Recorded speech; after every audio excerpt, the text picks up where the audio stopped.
halftime score?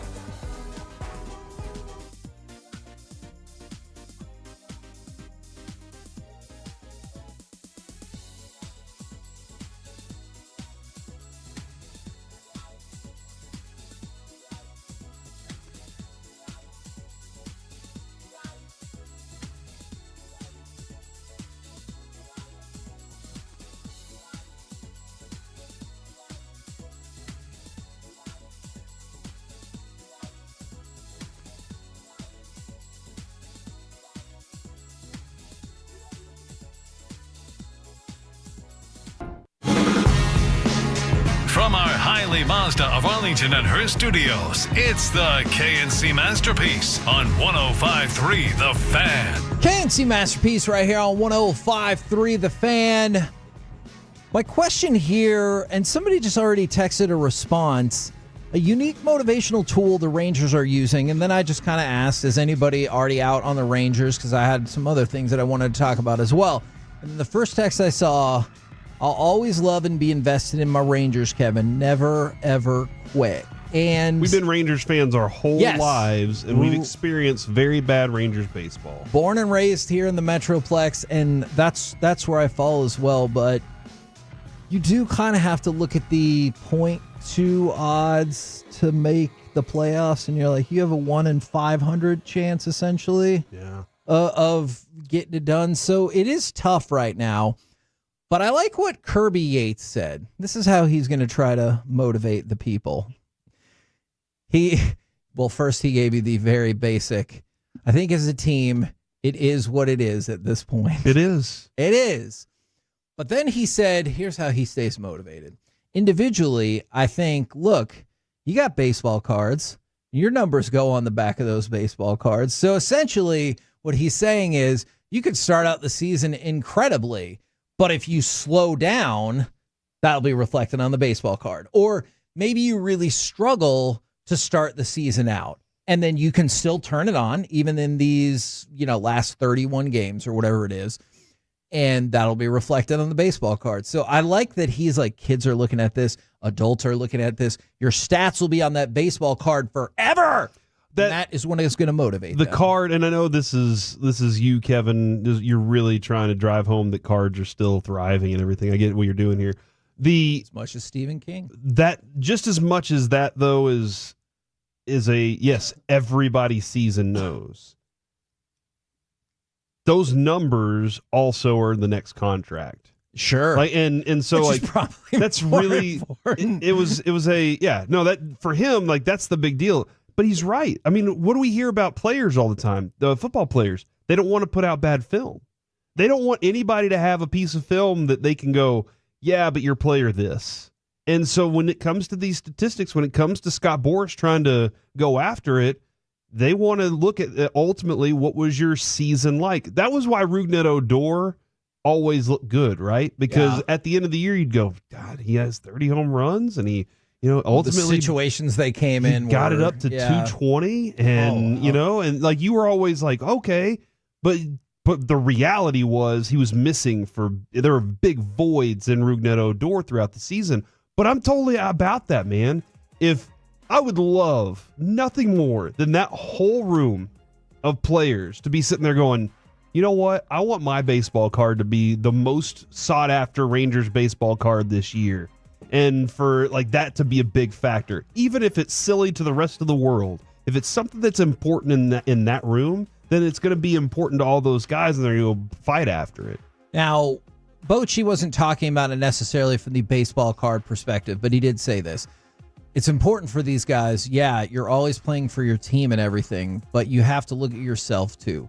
A lot can be forgotten earlier in the year with your struggles if you finish strong. That's true. And I wonder for how many people who are trying to make sure they keep a place on this roster next year or as a starter next year, that same kind of logic follows through. Well, hell, Kevin, this 0.2%, if it turned into 100% out of nowhere, it would be incredible. Wouldn't we all sit back and go, we were wrong about this team the entire season until when it mattered the most, because And then you would just believe that they're going to win the World Series again because that's what this team does. I would absolutely think that. So Bochy's completely right. The averages do, balance out at some point for you. Now, if we could stay in the collectible world for just 1 second, did you see that Babe Ruth's called shot World Series jersey sold for $24.12 million? That is a lot for a baseball jersey.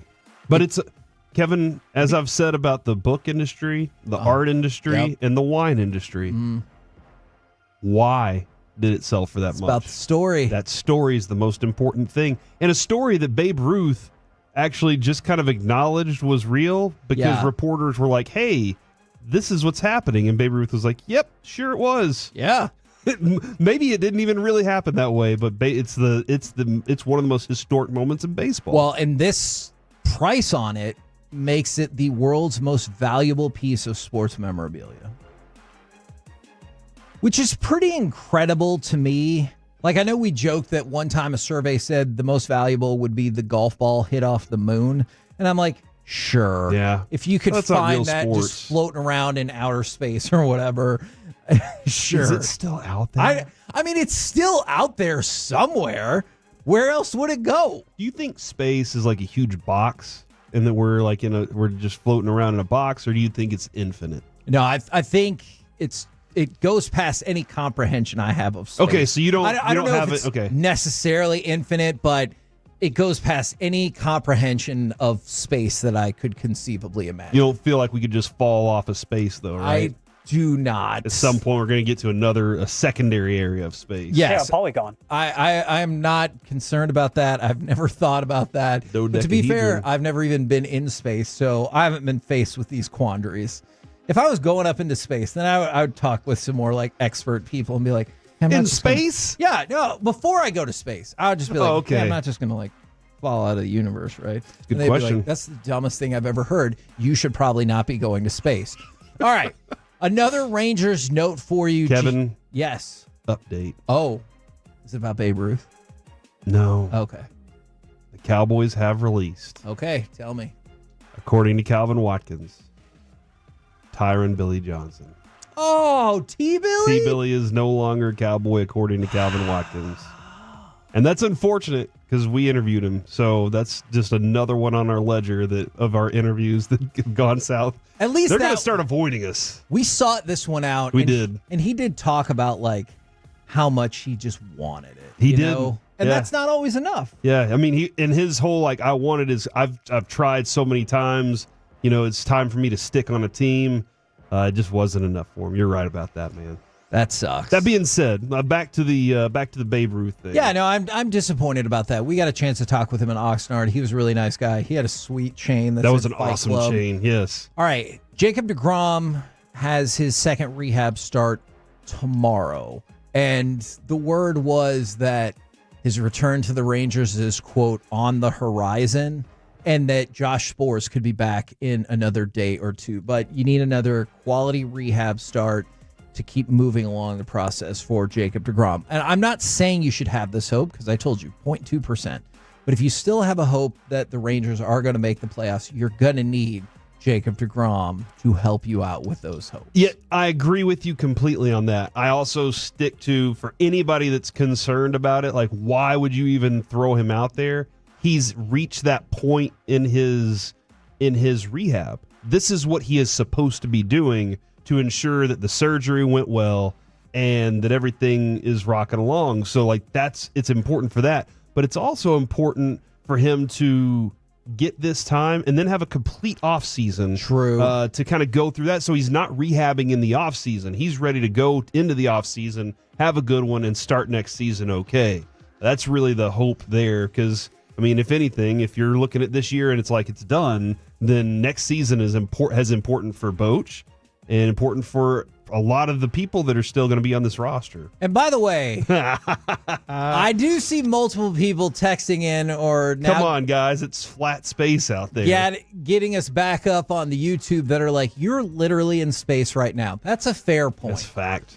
On the back of a turtle. The Earth is in space. I guess I just don't frequently think about it like that unless I listen to the Flaming Lips song. But then I think about it. But other than that, I don't ever think about the fact that we're just floating through space right now. We're just whipping around fast, really fast around space, dude. Just a bunch of knuckleheads out here. My brain cannot comprehend things that standing big. on a rock that's flying around in space. My brain cannot comprehend those things. All right, go ahead and give me that cut number 18, because what I want to know is are you following this historical chase? Any base hit will do. First pitch. Fly ball, right center field. Series going back. He's at the track. He's at the wall. 40-40. Walk-off grand slam. No way. What a moment. History. Now, Shohei Ohtani decided to pull this off in the most spectacular way possible, and that is by hitting a home run to join the 40-40 club. Here are the other members: Barry Bonds, Alex Rodriguez, Ronald Acuna Jr., Jose Canseco, Alfonso Soriano. Alfonso Soriano accomplished this feat the fastest ever at 147 games. Shohei just accomplished it in 126 games. The other thing, too, I want to confirm this. 50-50? Well, I think That's what I want to he also had pitched a bullpen that day. So, like, in addition to this, now he's like, oh, yeah, by the way, the arm's getting ready to start pitching again. So don't forget about that part. So that's a positive for him. The negative? Jose Siri said he had no idea of the significance of the ball, and he just threw it to a fan. Oh, no! And he goes, yeah, we just got walked off, so I just threw the ball to a fan. Would have done the same thing. Because you didn't think about it, right? Because you're like, it's just, we got walked off, but whoever got that ball, good for you. Gosh. Good for you indeed. But now, are you invested at all in Shohei Ohtani's pursuit of becoming the first ever 50-50 player? Because right now he's on pace for 51 home runs and 50 stolen bases. So he'd be the first 50-50 person ever. Or are you equally in on the Aaron Judge pursuit of right now he's on pace for 63 home runs? Do either one of those runs do anything for you? Well, yes, I have on the wall, Aaron Judge cannot do it. He can't get to 63, so I do not want that to happen. That's the wall of takes. And then, Kevin, with Shohei, I'm really looking forward to, the first ever 50-50, maybe next year, 50-50 and 50 wins. Like that, how amazing would that be, since nobody's ever had 50 wins before? That would be the most incredible feat in the history of any organized professional sports. 50-50-50, that would be, you save me with Wilt Chamberlain, whether it's the sex or the points. This would be the most amazing feat ever achieved by an athlete. Kevin, I'd also like to point out another update. Oh, no. Calvin Watkins is reporting that the Cowboys have released wide receiver Deontay Burnett. Okay. Did you ever hear Deontay Burnett's name? If T. Billy wasn't going to make it, it makes sense. I was listening for, like, is it a Jalen Cropper or something along those lines? You think it's just going to be wide receivers today? Probably and then not. Tomorrow it's going to be. But when you said another wide receiver, I was like, okay, let's see. But yes, that makes a lot of sense to me. Are you guys in on either Shohei or Aaron Judge's pursuit of history? I know you said you don't want Judge to do it. Yeah, I'm interested so that I can put a hex on it to happen. All right, Okay. so if that's okay. And I'm also interested in Shohei's pursuit. Like, this is whenever I went to that game and watched him pitch as an Angel, I got to think, man, I'm watching an amazing baseball player and do both of the best things that he's at.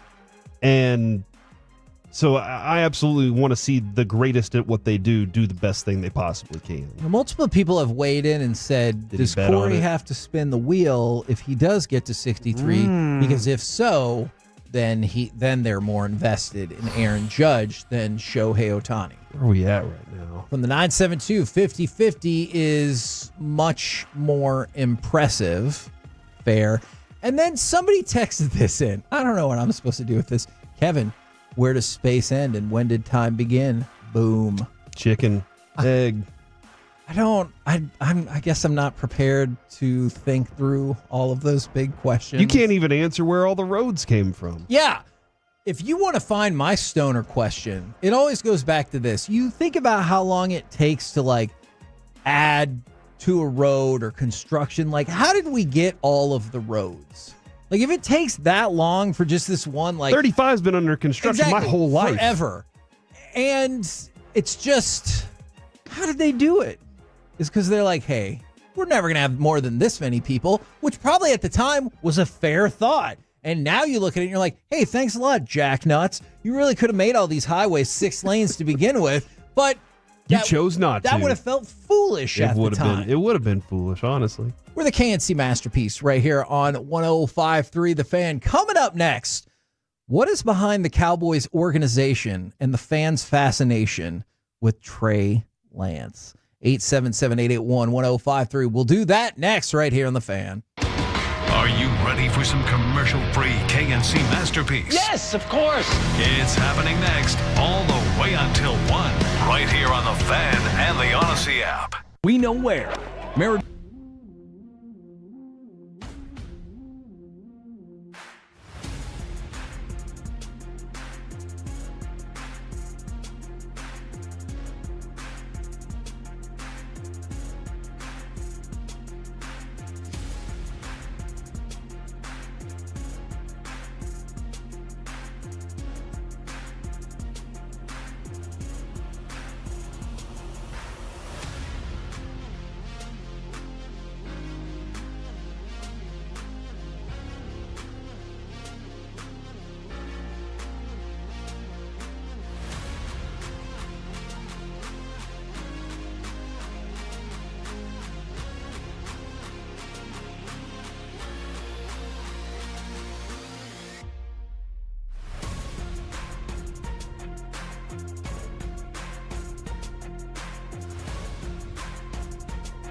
Uber Eats has Lola V products? I gotta remember that. Well, you know, they say in order to remember something, you have to forget something else.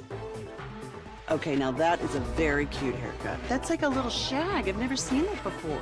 Well, I mean, of course you have. It's the Rachel. Oh, is that your name? No, I mean like your name. No, I'm Jen. My name's Jen. Right, but I just mean like this is your haircut. But that's hair on your head. I'm not saying this is your hair. Okay, freak me out a little bit.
Door. DFW's #1 garage door company. Fast, friendly, and affordable. Call us today for your free estimate at 469-909-0956 or visit TolbertGarageDoor.com. The Expressway on 105.3 The Fan is brought to you by the On Time Experts. Left to right, there's an RPO, and Lance kept it in a block downfield, and he's still going. And Lance down the left sideline. Lance to the pylon, and Trey Lance took it all the way. K&C Masterpiece right here on 105.3 The Fan. That highlight right there is probably a big reason. But we asked the question, what is behind the Cowboys organization and the fans' fascination with Trey Lance? 877-881-1053. Because throughout training camp, there was a lot of discussion about Trey Lance. But it felt like after the first game, but definitely after the second game, they were like, what about Trey Lance? What about Trey Lance? Obviously, yesterday or on Saturday, Trey Lance was a huge talking point. We'll get to that in a minute. What about Trey Lance? What about Trey Lance? He's the third string quarterback. Backup quarterback's the most famous quarterback. But he's the backup to the backup. Your starter is garbage, right? Anything that's unknown is going to be better. Like, that's just the way that it is, Kevin. Okay. It's been that way for decades. Okay. Remember when we were like, Quincy Carter, not going to cut it. We need Anthony Wright in there. And then we saw what Anthony Wright could do, and we were like, all right, never mind. Let's try another option here. And that's just like, that is a reality in that a lot of fans are like, whatever we have right now is not working because it hasn't won a Super Bowl. Yeah. Even if it's very good. Dak is very good. But fans are like, hey, I want to replace him. So now the fascination is, I just wanted to know what the guy does. Like, what does he do well? I think I finally got to see the running aspect of it. That was a big factor. And I saw him lead a couple of very long drives that I was like, okay, that was pretty good too. That touchdown drive that he led, I thought was really nice. Nice throw there too. But, you know, it just, what got proven to me, which I think if you're not going to play your starters at all in the preseason, then you have to know what your backups are. We got to see he's not ready to play in the NFL. He still has a lot of work to do. And if a team is willing to say, you know what, I think the running is electric, I'm willing to give him that time because we have the reps for him here, then you make a trade with any team that offers you something, anything pretty much at this point. Honestly, because he's not going to – I don't know if you're going to be able to turn him into anything more if you're planning on keeping Dak around. If I told you that right now the Cowboys get offered a 4th-round pick and Jerry turns it down. I would be upset with him for that. Okay. But if he got offered a 6th-round pick and he turned it down, in Jerry's mind it's, well, I gave a 4th round up. Yeah. I don't want to be wrong about my assessment of the player. Sure. So that's – and you're a lot of times, Kevin, Jerry does talk about this a lot, and it has to do with the Parcells approach too. If they were a 1st-round pick, they were a 1st-round pick for a reason. Yeah. And if I'm getting them for a 4th, and that's a steal to me. That's the way Jerry looks at it. So Jerry had a lot of fascinating things to say in the postgame. First of all, somebody asked him, do you have any regrets about trading a 4th-round pick for Trey Lance? The scouting department's about to take it on the chin with this one. For a 4th-round pick? Are you kidding me? Although we did get Dak with our 2nd 4th-round pick, but we've had some that didn't play in the 4th round too. It kind of felt like he really devalued day 3 of the draft right there when he was like, for a 4th-round pick? Are you kidding me? And because he had the vision. I mean, he turned his Cowboys from $100 million investment to a $10 billion investment. So he's like, no, my investment should be going up, not down. Okay. Or staying the same. And so, cut number 21. This is, as you'd probably guess, kind of a longer cut. But we're going to play this following this other thing from Jerry. He was talking about Trey Lance, and he said, I hate that those 5 interceptions are going to be a stat on a game that I couldn't have asked for more reps in a better situation to watch him play. I think he's right about that. That part right there. Okay. I want to isolate what you just read. Yep. Because I agree with him. We invested in him, and we're never going to see him play a regular season game unless something bad has happened. Agreed. He does not have the repetitions in game to actually be productive. So what we were able to give him was very important to him and to us in our assessment of him. So I agree with that. He goes on to say, but I'm glad that you said that. That's what I wanted to hear. He needed that because the one thing he's missing more than anything, to your point, Corey, is the lack of reps and much less NFL reps. Certainly we're planning on him being on the roster for sure. I get that. Here's the next part. I think the main thing is improvement from over the last 6 weeks. That's impressive, very impressive. What you're looking for is the arrow going up, and it's going up dramatically for Trey Lance. Really every practice and every game. All right. I can only speak for the stuff I've seen, whether in person or obviously on social media. I saw multiple times his arrow did not go up from practice to practice, let alone dramatically go up. If he's saying from where we started to where we are now, I get that. But when he says it dramatically goes up every practice, every game, we thought he played better on Saturday than he did the week before? Because I just feel like that is disingenuous. He started. He did. And that was something that we hadn't seen. So, yeah, he definitely got that. I would say I disagree with the dramatic part of it. Okay. If anything, anytime his arrow went up, it went back down for something. And that's the inconsistency that comes along with it. He is clearly not what we didn't get to see in college, and what we haven't been able to see for his entire rookie contract. There is exactly what we were going, man, is he that, or is he the other side of it? And so far, he is not the other side of it. Now, if you didn't listen to the game right here on 105.3 The Fan, you might have missed out on one of the big things. Trey Lance also fumbled the ball twice. But cut number 21, this is what caught people's attention. 3rd and 3 in the middle of the blue star at the 50 on a rollout. Lance's pass is intercepted and picked off by Tony Jefferson. Trey Lance at quarterback. Davis next to him, back looking right, standing, running, moving in the pocket, throwing in the end zone, intercepted. 3rd and 4, snapping the gun. Lance throws a bullet tipped and intercepted. At the 20, coming down the left side to the 15. And running right over Lance for the touchdown, Tremont Morris-Brad. Snap back on 3rd and 4. Pressured. Lance escapes to his right, throws out of desperation. A silly catch and then a steal for an interception. That's a really nice play, even though the ball maybe shouldn't have been thrown. No, that's not a play that Trey Lance wants to make right there. Wheels down the side. It's intercepted in the end zone. A knee taken, the game's over. So the 5 interceptions are what caught people's attention. Now, I'm sure the Rams would argue, like the Cowboys would argue with what happened with Stetson Bennett. They're like, hey, we wanted to see him get the time. Yeah, we wanted to see him throw the ball down the field. There's still, Kevin, that's where the assessment of still haven't seen him make good decisions downfield. Like there's a lot. You heard that on the 4th one, yeah, for sure. There's a lot of those moments where you're like, he's still holding on to the ball more than I'd like him to. I want him to play the quarterback position.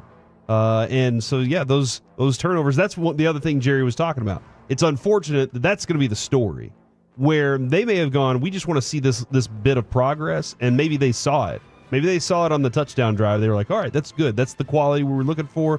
Hey, go take some risks. But it was, Kevin, it was the rollout for a short pass that Tony Jefferson picks off. You're like, whoa, that was a bad throw, dude. Yeah. And so those are the little things that you're like, oh, man. So the feedback we've gotten has kind of fallen into 2 categories, which is sort of what I think we both thought how it was going to fall. And because I don't mean this to bash Trey Lance, I'm just fascinated by how much people are following this saga. And here are the answers. These are the 2 most prevalent answers above everything else.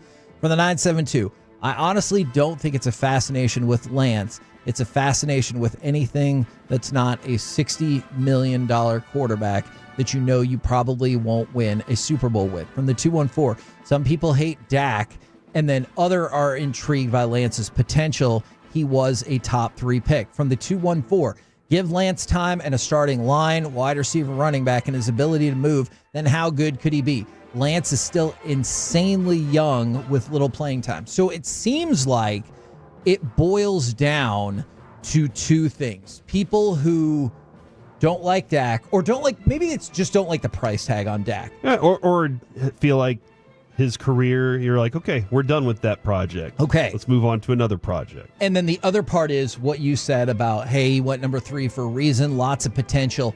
My concern, let's talk about the potential part first. My concern is I just want to know more about how the Cowboys think that will be realized with them. Because Trey Lance is out of contract once the season's up, right? And barring something terrible, we do not expect to see him on the field probably at all this season. Well, Kevin, being a Cowboy gets you other things that you don't get anywhere else in the NFL. So he'll sign here for cheaper because, look at CeeDee. Yeah, CeeDee's clearly holding out. Working out with them on CeeDee Lamb. Going to have to deal with the cheaper contract. As the rumblings continue that they're less than $1 million apart. That's it? Yep. So he needs another Tom Thumb commercial is what you're saying. You know what? Maybe so. But how are the Cowboys going to realize the benefit to that? So what that would mean, to get the benefit of that means you would have to give Trey Lance a contract at the end of the year. Significant contract? I don't think so, but I'm not entirely sure how to start that metric, because I know some people will be like, oh, you saw what happened with Jordan Love. Not this contract, but the one before that when he had only played a little. Well, that's still more than Trey Lance is going to play. Is Trey Lance going to be willing to sign for, I don't know, let's just say like $3 million or somewhere around what you've been paying Cooper Rush? Or do you think he's going to go somewhere that are like, hey, we'll give you $3 million base guaranteed, but we'll add a lot more if you think you can win this starting job? So let me ask you this. In that little phrase that you just said there, Kevin, I'm just going to assume this.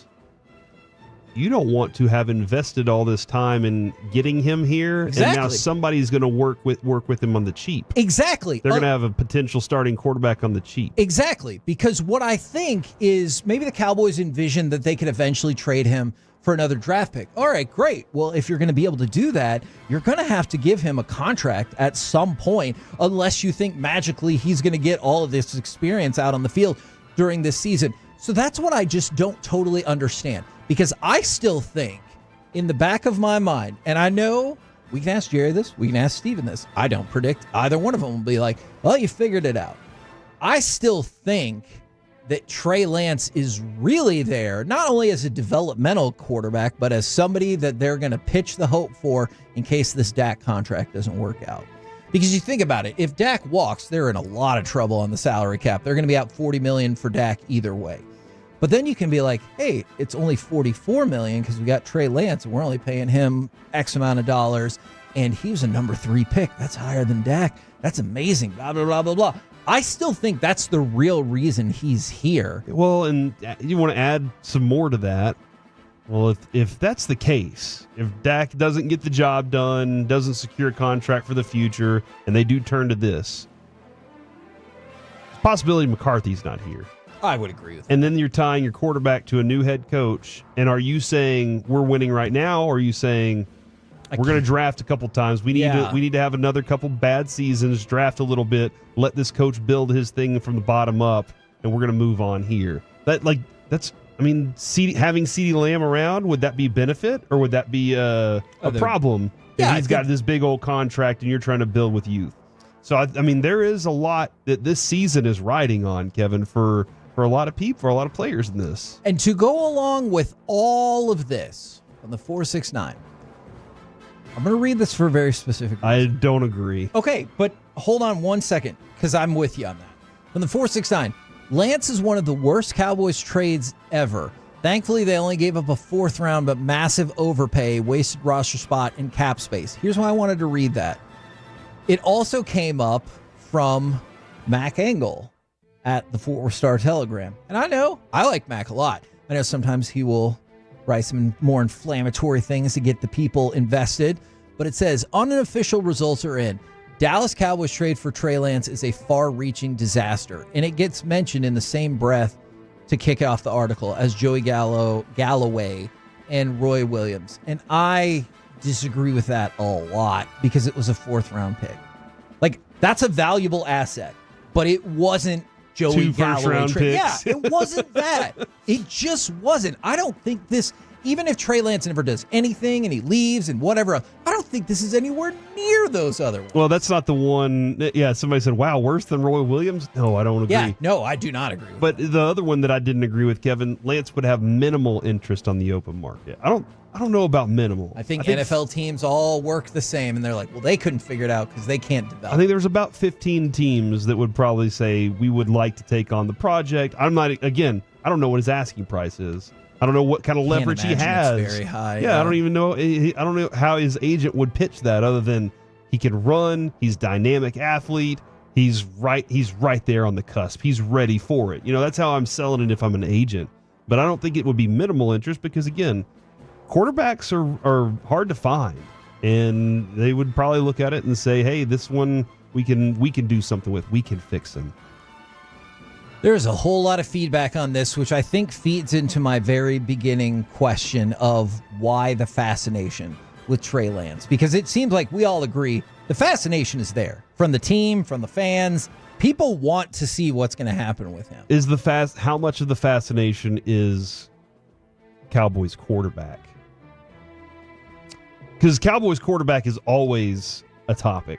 I agree. How much of it is Trey Lance is because he's the Cowboys quarterback? Locally, I think you're going to talk about it anyway. I think that's part of it. I also think people are waiting one way or another to talk about how the Cowboys pulled it off or blew it. Right? Yep. Exactly. And so, I don't know which direction it's going to go, but there are people who are waiting to be like, holy crap, the Cowboys did it. They took something the 49ers couldn't do jack with, and they made him a starting quarterback in the NFL.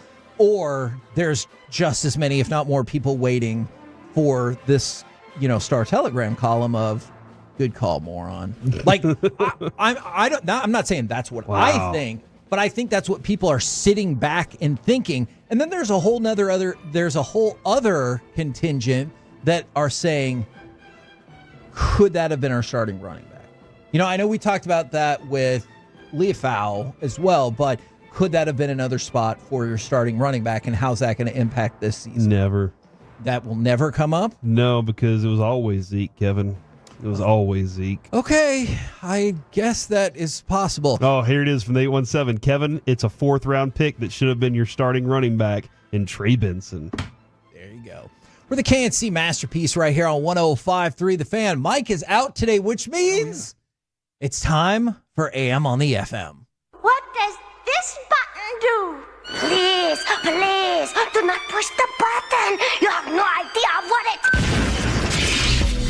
Alec, you be quiet. Oh, Alec, that was awful.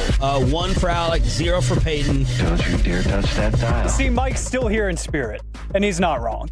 I need to be quiet sometimes. It is AM on the FM right here on the KNC Masterpiece on 105.3 The Fan. We got the question of the day coming up here in just a moment. Some fun stories to get to and some sound as well from this past weekend of Week 0 college football action that we're going to get to here in just a second. The Frankel & Frankel Injury Attorneys text line is 877-881-1053. The Twitch and YouTube as well. Want to hear from you to answer today's question of the day, and we'll get to the announcement as well. But the question of the day. Sorry.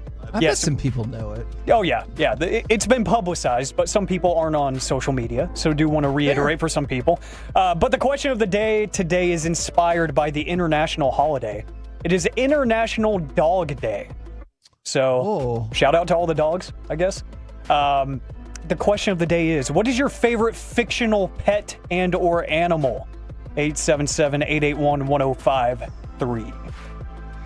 Feel like I'm going to combo this up if I can say Scooby-Doo is my favorite and Scrappy-Doo is my least favorite.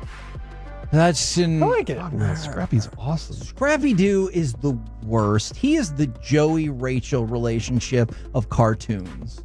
Just the drizzling ass. Joey Rachel? Yeah. He was never trying to hook up with, or they were never on a break. No, but they try to push that as a relationship. Oh, gotcha. Okay, and everyone was like, this is not what I want. I loved when Scrappy came into the picture, man. I thought it was fantastic. You did? Yeah. Did you like the Great Gazoo? Yeah. Okay, I'm going to bounce from cartoon to cartoon and see if you like these other, like, fairly not appreciated cartoon characters. Number 1, Snoopy. Snoopy is my greatest of all time pet. I always loved Charlie Brown and always will. That's a good one. I would like to say honorable mention Perry the Platypus. Okay. Perry the Platypus? My apologies. That was solid. Spit that one out. Solid. The worst, Lassie. What? Yeah, Lassie was just the worst, dude. It was in black and white. Nobody wanted to watch that. I mean, we already got that with Leave It to Beaver, and now we got to deal with another one. So you like Scrappy-Doo, and somehow this but you're kid out can just on tell. Lassie? Oh, somebody's stuck in the well? Like, how? Because he's barking? Ridiculous. Okay. I'm sorry. Did you say dog or animal? It could be any animal. Okay. Hey, I do want to add this, I'm though. going to change my answer then. I'm ready to change I do it. want to add this. Toothless from How to Train Your Dragon. Solid. It's pretty badass. Yes. Like, can you imagine having a dragon that you could fly around on as a pet? I'd do it. If I told you I've never seen a How to Train Your Dragon movie, what would your thoughts be about that? You should reassess your life. Yeah. Twice. And watch it with baby Noah. Okay. Whenever he can watch movies. Now, I'm thinking about changing my answer because somebody texted this in. From the 214, it's Falcor from the Never Ending Story. Do yourself a favor. Yeah. Go on YouTube. I don't know if I'm going to get the exact wording right, but like... When he gets his ear scratched? Yeah, it's something like Falcor shouldn't be around near kids, or Falcor is a pervert. I brought that up to Kevin one day. Something like, like what? that. I was like, listen to this. And it changed. Corey ruined that part of the movie for me. He really did. And so... Now when I see Falcor, I don't think, hey, he can help. I'm like, you should keep that person away from that thing away from kids. So that's your fault, Corey. You did that. Well, I wanted to point the truth out for you. Okay. Appreciate it. Yeah. It was hard. I needed to hear it. Truth hurts sometimes. From the 940, Goddard from Jimmy Neutron. That's a solid one. The robot dog. I loved him. But let's see. Brian from Pinky and the Brain from the 214. I like this. I like this. I did see a bunch on the YouTube. Clifford the Big Red Dog. Clifford. Okay. Nobody's able to feed that dog. Yeah. So he doesn't make a lot of sense, does he? No. Nobody has if you live in the country, you might have a big enough backyard for him. All right? But other than that, you're not keeping that dog in the city. Here's my question about that, because we've been reading a lot of Clifford books. And I guess I didn't realize at first that he got so big because of how much love he got. It's amazing. But does that mean they stop loving him? Because he gets big and then he never gets any bigger. Is that an analogy for something else? I don't know what you're talking about, Kevin. Why don't you use your words to explain it? I'm just saying, so what they're saying for Clifford the Big Red Dog is when you love it, it gets bigger, but it can only get to a certain size, and it's never going to get any bigger than that. If only he was blue. It'd make a lot more sense. Why doesn't that dog ever get any bigger? I mean, did you just say dog? Yes. Yeah. This is an intriguing conversation that I think we need to do a study on this, if we're being honest. Bluechew.com. Promo code RJ. They're talking about a cartoon dog. The thing about Pluto is it always seemed like he created more problems than he's helped solve. He had a good heart. Like, we all love Pluto, right? He was a good dog. Sure. Digging for bones. Like, what could go wrong? But he always created more problems, is where I was always thinking. You know what I like, though, is eventually Mickey and crew came around in terms of the timing of their life, and they built in some extra time for these shenanigans. Because, they were like, look, something's going to happen. It's like when Steve needed to get the mail on Blue's Clues. He knew. You can't just get the mail. You have to go through, this whole thing of BS. How am I going to get the mail? Yes. And What's my first clue? Yeah. Is Tigger? He's an animal. He's an animal, all right? Yeah. Even though he's not a real animal, because no tiger has a bouncy tail. But he's a part tiger and part... he can't just be a tiger because he said he's the only one. I mean, he's a stuffed animal, Kevin. Okay. Ultimately, that's fair. That's the reality that Christopher Robin's living in here. What about Heathcliff and Garfield? Those two. Garfield made me hate Mondays for no reason. I didn't know that Mondays were the worst until Garfield came along and told me Mondays are the worst. I feel like I grew up and matured a lot faster than I should have because of Garfield, because I just instantly hated waking up, in the morning, I got stuff to do. Yeah. Crave lasagna all the time? Dude, I always wanted my own tray of lasagna. I felt like it was important to have one at some point. This is serious. Daily. Mom's coming out and she's cutting off a little square of lasagna for you, and I'm like, I'm supposed to get the whole tray. I saw Garfield this morning. Okay, what do you think? I don't know when it would have happened. Do you think there was ever a spike in lasagna sales? Yes. Okay. Oh yeah. Okay. Or the ingredients to make lasagna. Yeah, the pre-cooked sheets. Yeah. The little Barilla boxes. Sure. What about Flipper? It's a dolphin, dude. Yeah. How most of our lives are spent on land. How often am I going to need this dolphin to help me with stuff? So you think Alex's question of the day should be limited to land animals for... You've got reasons. And there's also lots of reasons with the whole dolphin situation that we've learned about and what their attacks. That is true. On human women. I've said too much. And men. Yeah, I did see a couple texts that said Gary the snail is goated. He absolutely is. Yeah, because he says one thing and one thing only. Got his girl stolen from him in one episode too by a really handsome snail that I really appreciated because that was just a reflection of real life. Whoa. Yeah. Foghorn Leghorn is not a good animal or pet.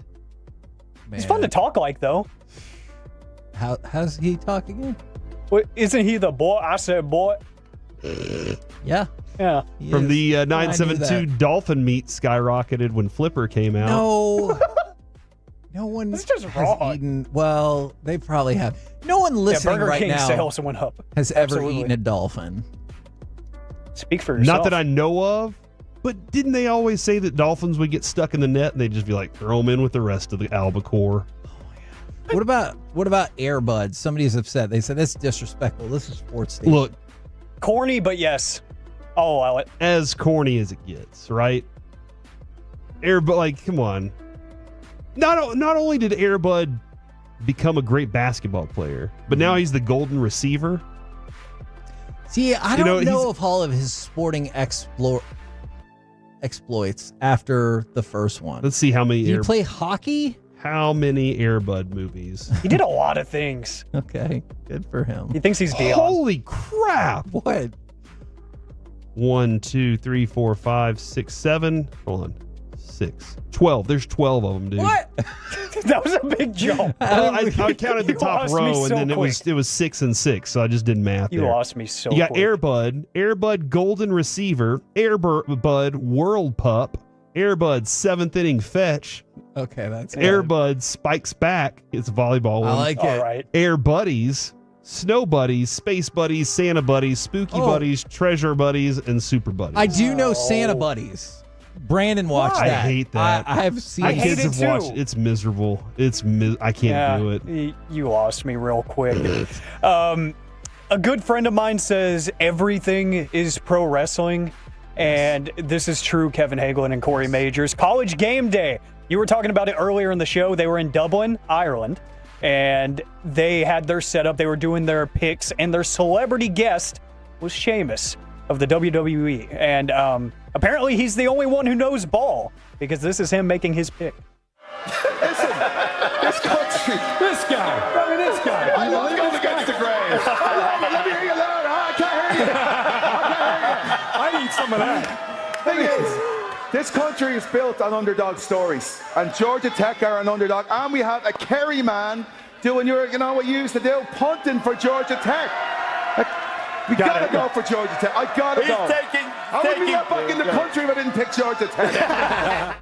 The only person on the panel Good to call, select Sheamus. Georgia Tech, and he got booed for it by his own country.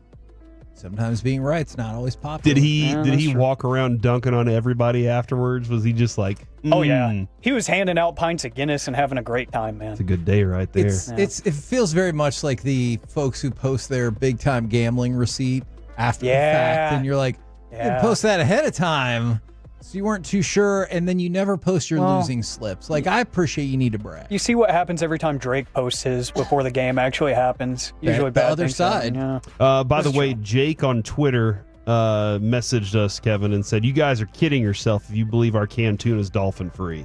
So I just wanted to let you know. What? That's become. Nobody has ever said that sentence in the history There's dolphin of in life. canned tuna? I think sometimes they're just like, yeah, just throw it on in there, dude. That feels like that'd be more expensive to get dolphin meat processed as opposed to tuna. You could probably convince me some fast food places' value menus is made of that. We're being honest. Man. Last thing for you, fellas. If you missed the Twitter announcement, I guess, Reginald Atatula is not here anymore. I don't know if you couldn't tell. I do that. There was a day we talked about that. Yeah, that did happen. And you're stuck with me now. I'll be here full time, Monday through Friday. Oh! Yes! So, there you have it. That's my time. So you're our producer now? Yeah. I feel like we kind of buried the lead on that one. Over under 3 months. Oh, man. I was going to set it at 5 Well, and a Reggie half. was like the longest one, right? Like 6 years, maybe. True. Something like that. So if Alec lasts a long time, he'll just join up with Parker and Reggie and all of our other long-lasting producers who all go and work together. We're the KNC Masterpiece. Congratulations, Alec, for real. Hey. Right here on 105.3 The Fan. We got some cuts. Who got cut? We'll talk about it next on the C Block. Are these going to hurt? A couple of them. Oh. If you're laughing, we're happy. Thank you. Thank you. Get Masterpiece.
Do you think it's true that you've got to forget something else to remember that Uber Eats has groceries? No, that's absurd.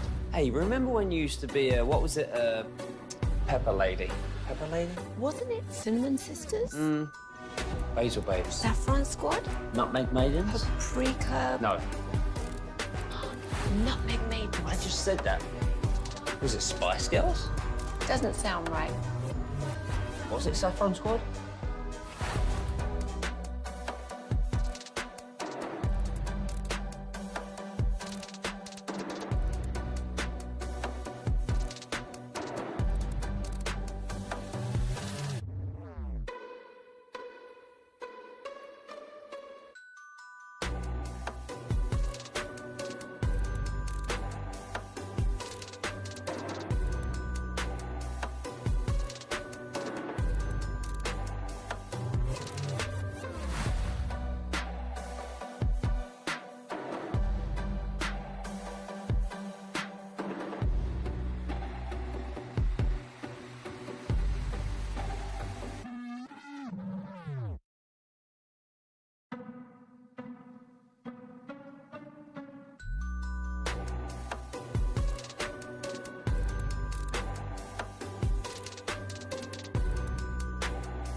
From our Highly Mazda of Arlington and her studios, it's the KNC Masterpiece on 105.3 The Fan. KNC Masterpiece right here on 105.3 The Fan, where we got full-blown, big-time breaking news as we head to the C Block.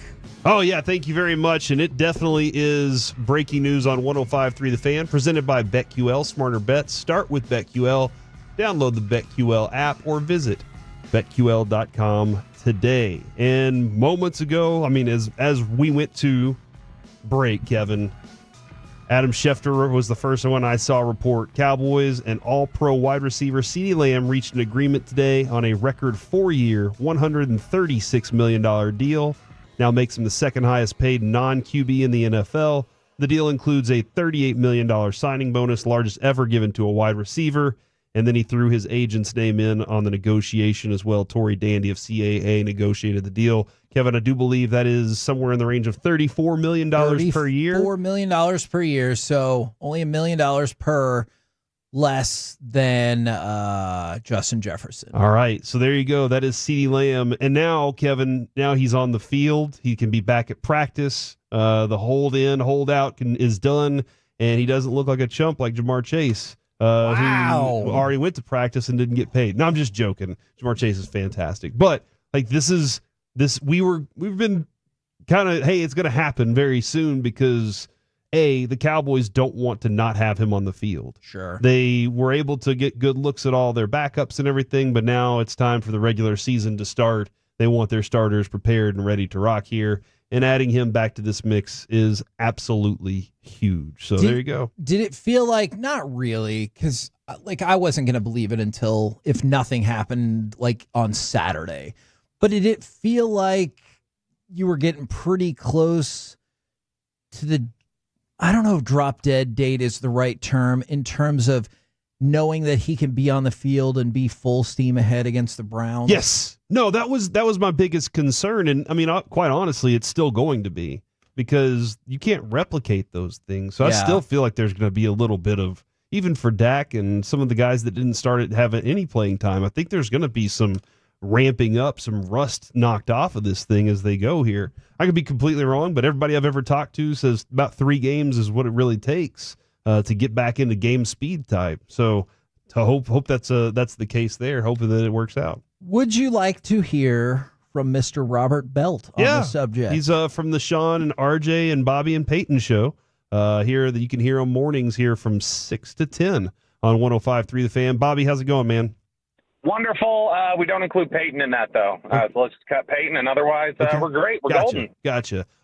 This is the appropriate deal for CeeDee Lamb, correct? Yeah, this is 100% what, if you want to talk about where the settle point was on all the various angles that this was being discussed on in terms of, average annual value, guaranteed money, years, everything else, this feels like where it was headed all along. Like, this seems like the logical endpoint. And that's what I guess is so frustrating is why was this allowed to linger for as long as it was if it seems just so obvious, and the deal that everybody would have been projecting roughly is exactly what it ended up being. But it's done now. That's good. There was a sense, I think, at AT&T Stadium on Saturday from a lot of people that I talked to that it was going to get done this week, that the Cowboys expected it was going to get done this week. And ultimately, that's what we get. But it's good news because he is, at worst, probably the 4th best receiver in the NFL. And on a lot of days, he looks like the best. I keep seeing the total number, and I appreciate that, and I understand that. Do we have any idea what the guaranteed money 100 million. is? 100 million? Guaranteed is 100. Yeah. Okay. So it comes in a little under Jefferson, who I believe was 110. And with Tyreek Hill resetting his full guarantees with the deal Rosenhaus just got for him, that also comes in a little under that. But this is, again, it's right under Jefferson in annual value, and it's right under Jefferson and Hill in guaranteed money. And that seems really obvious and really easy. And I don't know what the slow play was. It feels like a lot of the time there's just such a desire to win the negotiation. Like that they really want to win the negotiation more than they want to prioritize getting things done in a timely manner. So fine. I'm glad it's done. That's good news. It's just you maybe are kicking yourself a little bit going, this feels like a deal that should have gotten done before training camp, and now you've missed that time. Do you think there will be, I know you got to speculate a little bit, any tangible damage done to like his ability to contribute in week 1 or anything else like that by him not being out in camp? No, because I think, if this was last year, it might be a little different when they were kind of still trying to feel out the offense and do some different things. This is, year 2 of the offense. It's one that Dak's in a lot of control of. He spent the summer, a lot of the offseason getting in workouts with Dak. So, I mean, their chemistry is so strong, and they've been able to work out so many different things, I think, during the offseason that should be picking right back up. It's just getting on a bike and going again. That's kind of what I think this one feels like. But other positions, maybe. Other guys, maybe. Like, for instance, if Micah would have held out, I think that's a lot more damaging because you've got a new defense, so you're going to be used in different ways. This is a little bit more like, all right, back to work, picking up with the things that we were doing. Is there any truth to the rumor that they were just waiting for Juju Smith-Schuster to sign with the team before they signed CeeDee Lamb? I mean, look, he said he was waiting on leaves to fall. That implies more than just Jefferson. There you go. Mean, Tyreek Hill didn't get a new deal. Tyreek Hill just got kind of a rework deal. So I think it's only logical to look at it and say Juju and Justin Jefferson, those are the guys that he was really waiting on. Got to get the benchmarks out of the way. And then somebody from the 972 said our long nightmare of contract talks is over. Bobby, is it really over, or do we now just turn our attention to something else? Oh, now it's just we get to zero in on just the quarterback, right? And then 12 months from now we'll get to zero in on the edge rusher, and then Deron Bland, and let's pay Bland but move Diggs, or these conversations are always going to continue. It's contract discussions here in Dallas are a lot like adulthood, where you just kind of repeat to yourself over and over, but next week things should slow down, and then they never slow down. And that's kind of where things are at with the contract. This is just the rest of my life. All right, Bobby, when are you paying off that bet and playing the round of golf? What was I don't know. We gotta figure out where they're comfortable, like where Choppy and everybody else is comfortable getting their ass kicked by. Gotcha. Like what kind of course do you want to be seen just getting destroyed in front of? Like what kind of clientele and things like that. So they've got to figure that out. As soon as they are, I'm ready to hit that old dimpled orb, as we say in the golf world, and we're ready to whack the hell out of it. Really appreciate it, Bobby. You have a fantastic rest of your day. Look forward to you getting up early and getting after it tomorrow, man. I love you all. There he goes, Bobby Belt. Love him too, man. Our Dallas Cowboys insider there.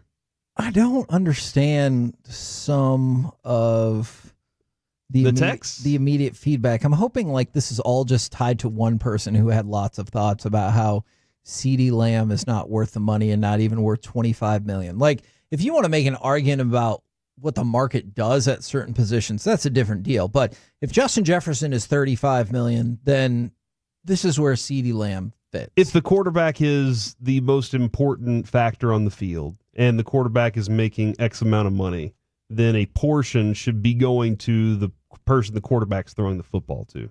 And that's a significant factor in what the quarterback is capable of doing. And if you don't have a good one, you're not paying your wide receivers very much.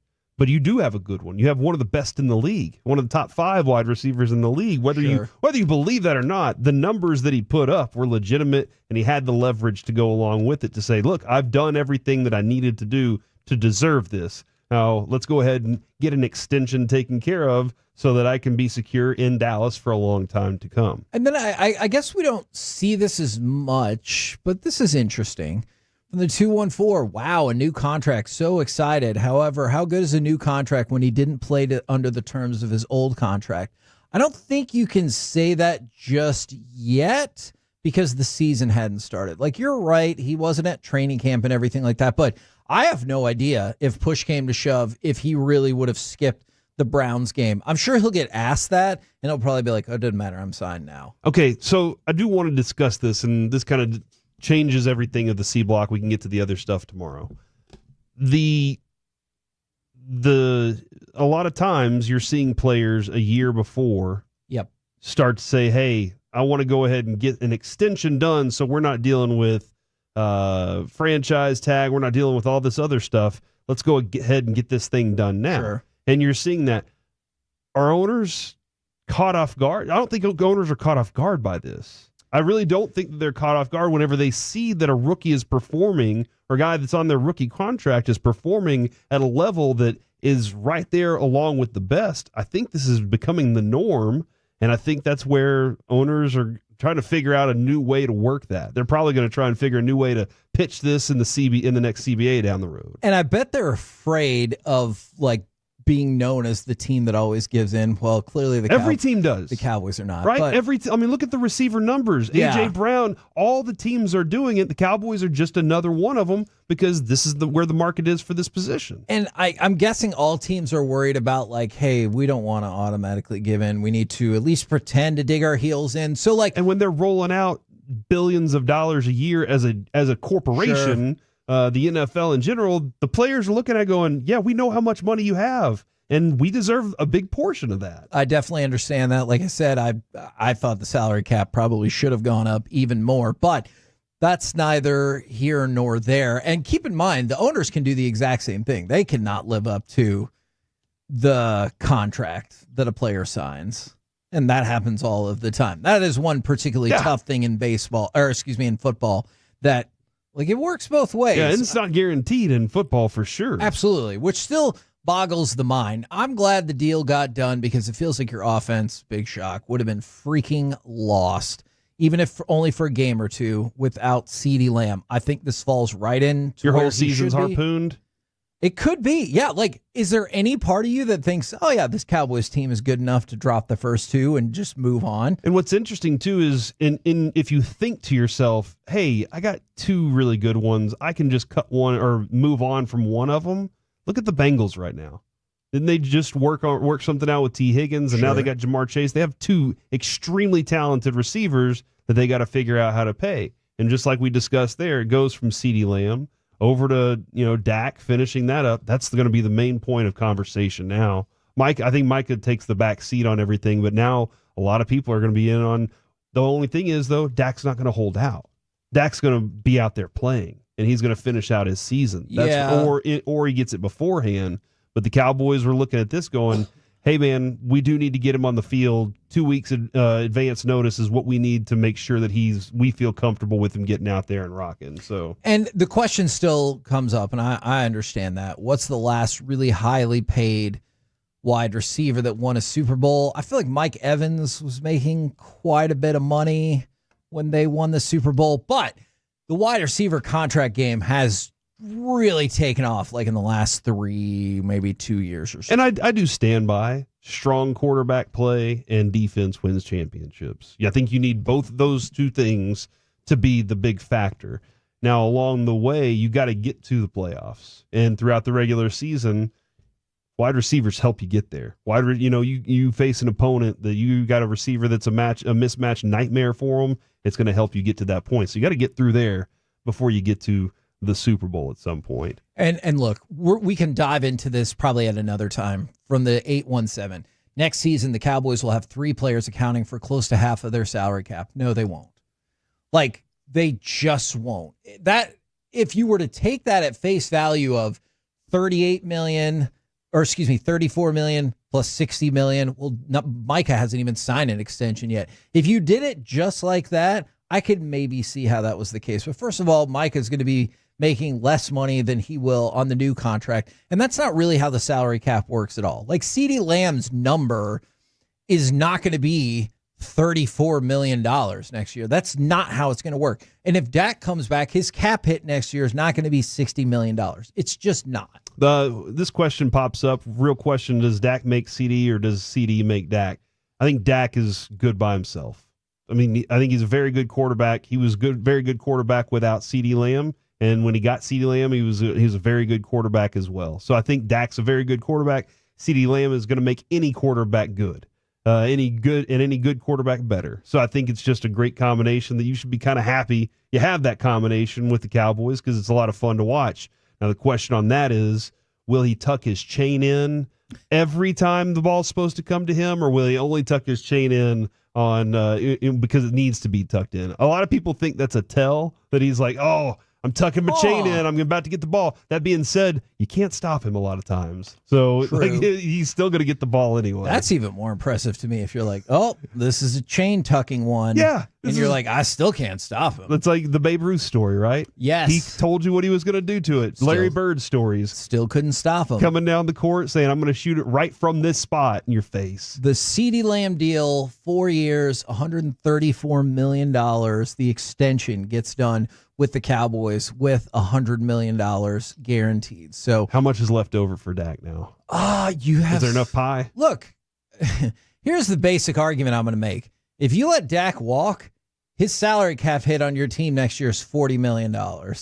So whatever new deal you come up with, I bet you can get it in at $40 million or lower, like per just the salary cap number. So do with that information what you will. So we could only offer him $59 million before because we were off by $1 million with CD. Okay. And now we can only offer 58. Is that what I'm trying to figure that out? Or can we actually offer the 60? I don't think because of this negotiation will necessarily impact the other negotiations. They were off by $1 million and somehow they figured it out. You know what? Look, if you go to Dak and you're like, we were going to give you 60, now we're only going to give you 59, that'll still be the most. So what do you say? And they're like, yeah, that Trey Lance thing didn't work out for you, huh? And then I'll sign the contract right there. We're the KNC Masterpiece right here on 105.3 The Fan. Sorry if I said 134. It is 4 years, 136 at a rate of $34 million per year and $100 million guaranteed. Coming up next, maybe we'll get a little taste of that C block, but also the Mavericks are now off of Bally as well. Are you happy? Will they reappear on Victory Plus? Probably more CeeDee Lamb talk next on The Fan.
Uber Eats has Lola V products? I gotta remember that. Well, you know, they say in order to remember something, you have to forget something else. Okay, now that is a very cute haircut. That's like a little shag. I've never seen that before. Well, I mean, of course you have. It's the Rachel. Oh, is that your name? No, I mean, like your name. No, I'm Jen. My name's Jen. Right, but I just mean like this is your haircut. But that's hair on your head. I'm not saying this is your hair. Okay, freaking me out a little bit.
This segment of the KNC Masterpiece is brought to you by Cars for Kids. Donate today at carsforkids.org, and Soda Weight Loss, that's state of the art, and the personal injury lawyers, Frankel and Frankel.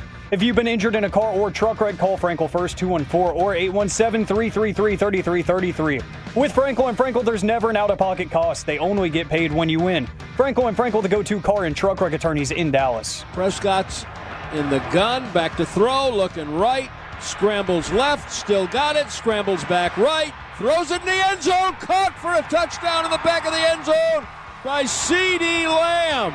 The man who just got paid, CeeDee Lamb, 4 years, $136 million extension with the Dallas Cowboys. That would average out to $34 million a year. I believe he also got a $38 million signing bonus, which, as Corey said, is the largest ever for a wide receiver. Now, I'm going to need just a minute to see how the deal is structured or crunch the numbers. I did not have time in between the break, but don't worry. He's still under contract. Well, I mean, he was always under contract for this year, but don't worry about a $34 million cap hit. That is not the way it's going to play out whatsoever. Well, that's nice. Listen, more than anything, I'm just glad it's done so that they can move forward here and get this thing rolling, because it was problematic. Now, maybe you did get an opportunity for Dak to connect a little more with Brandon Cooks during camp,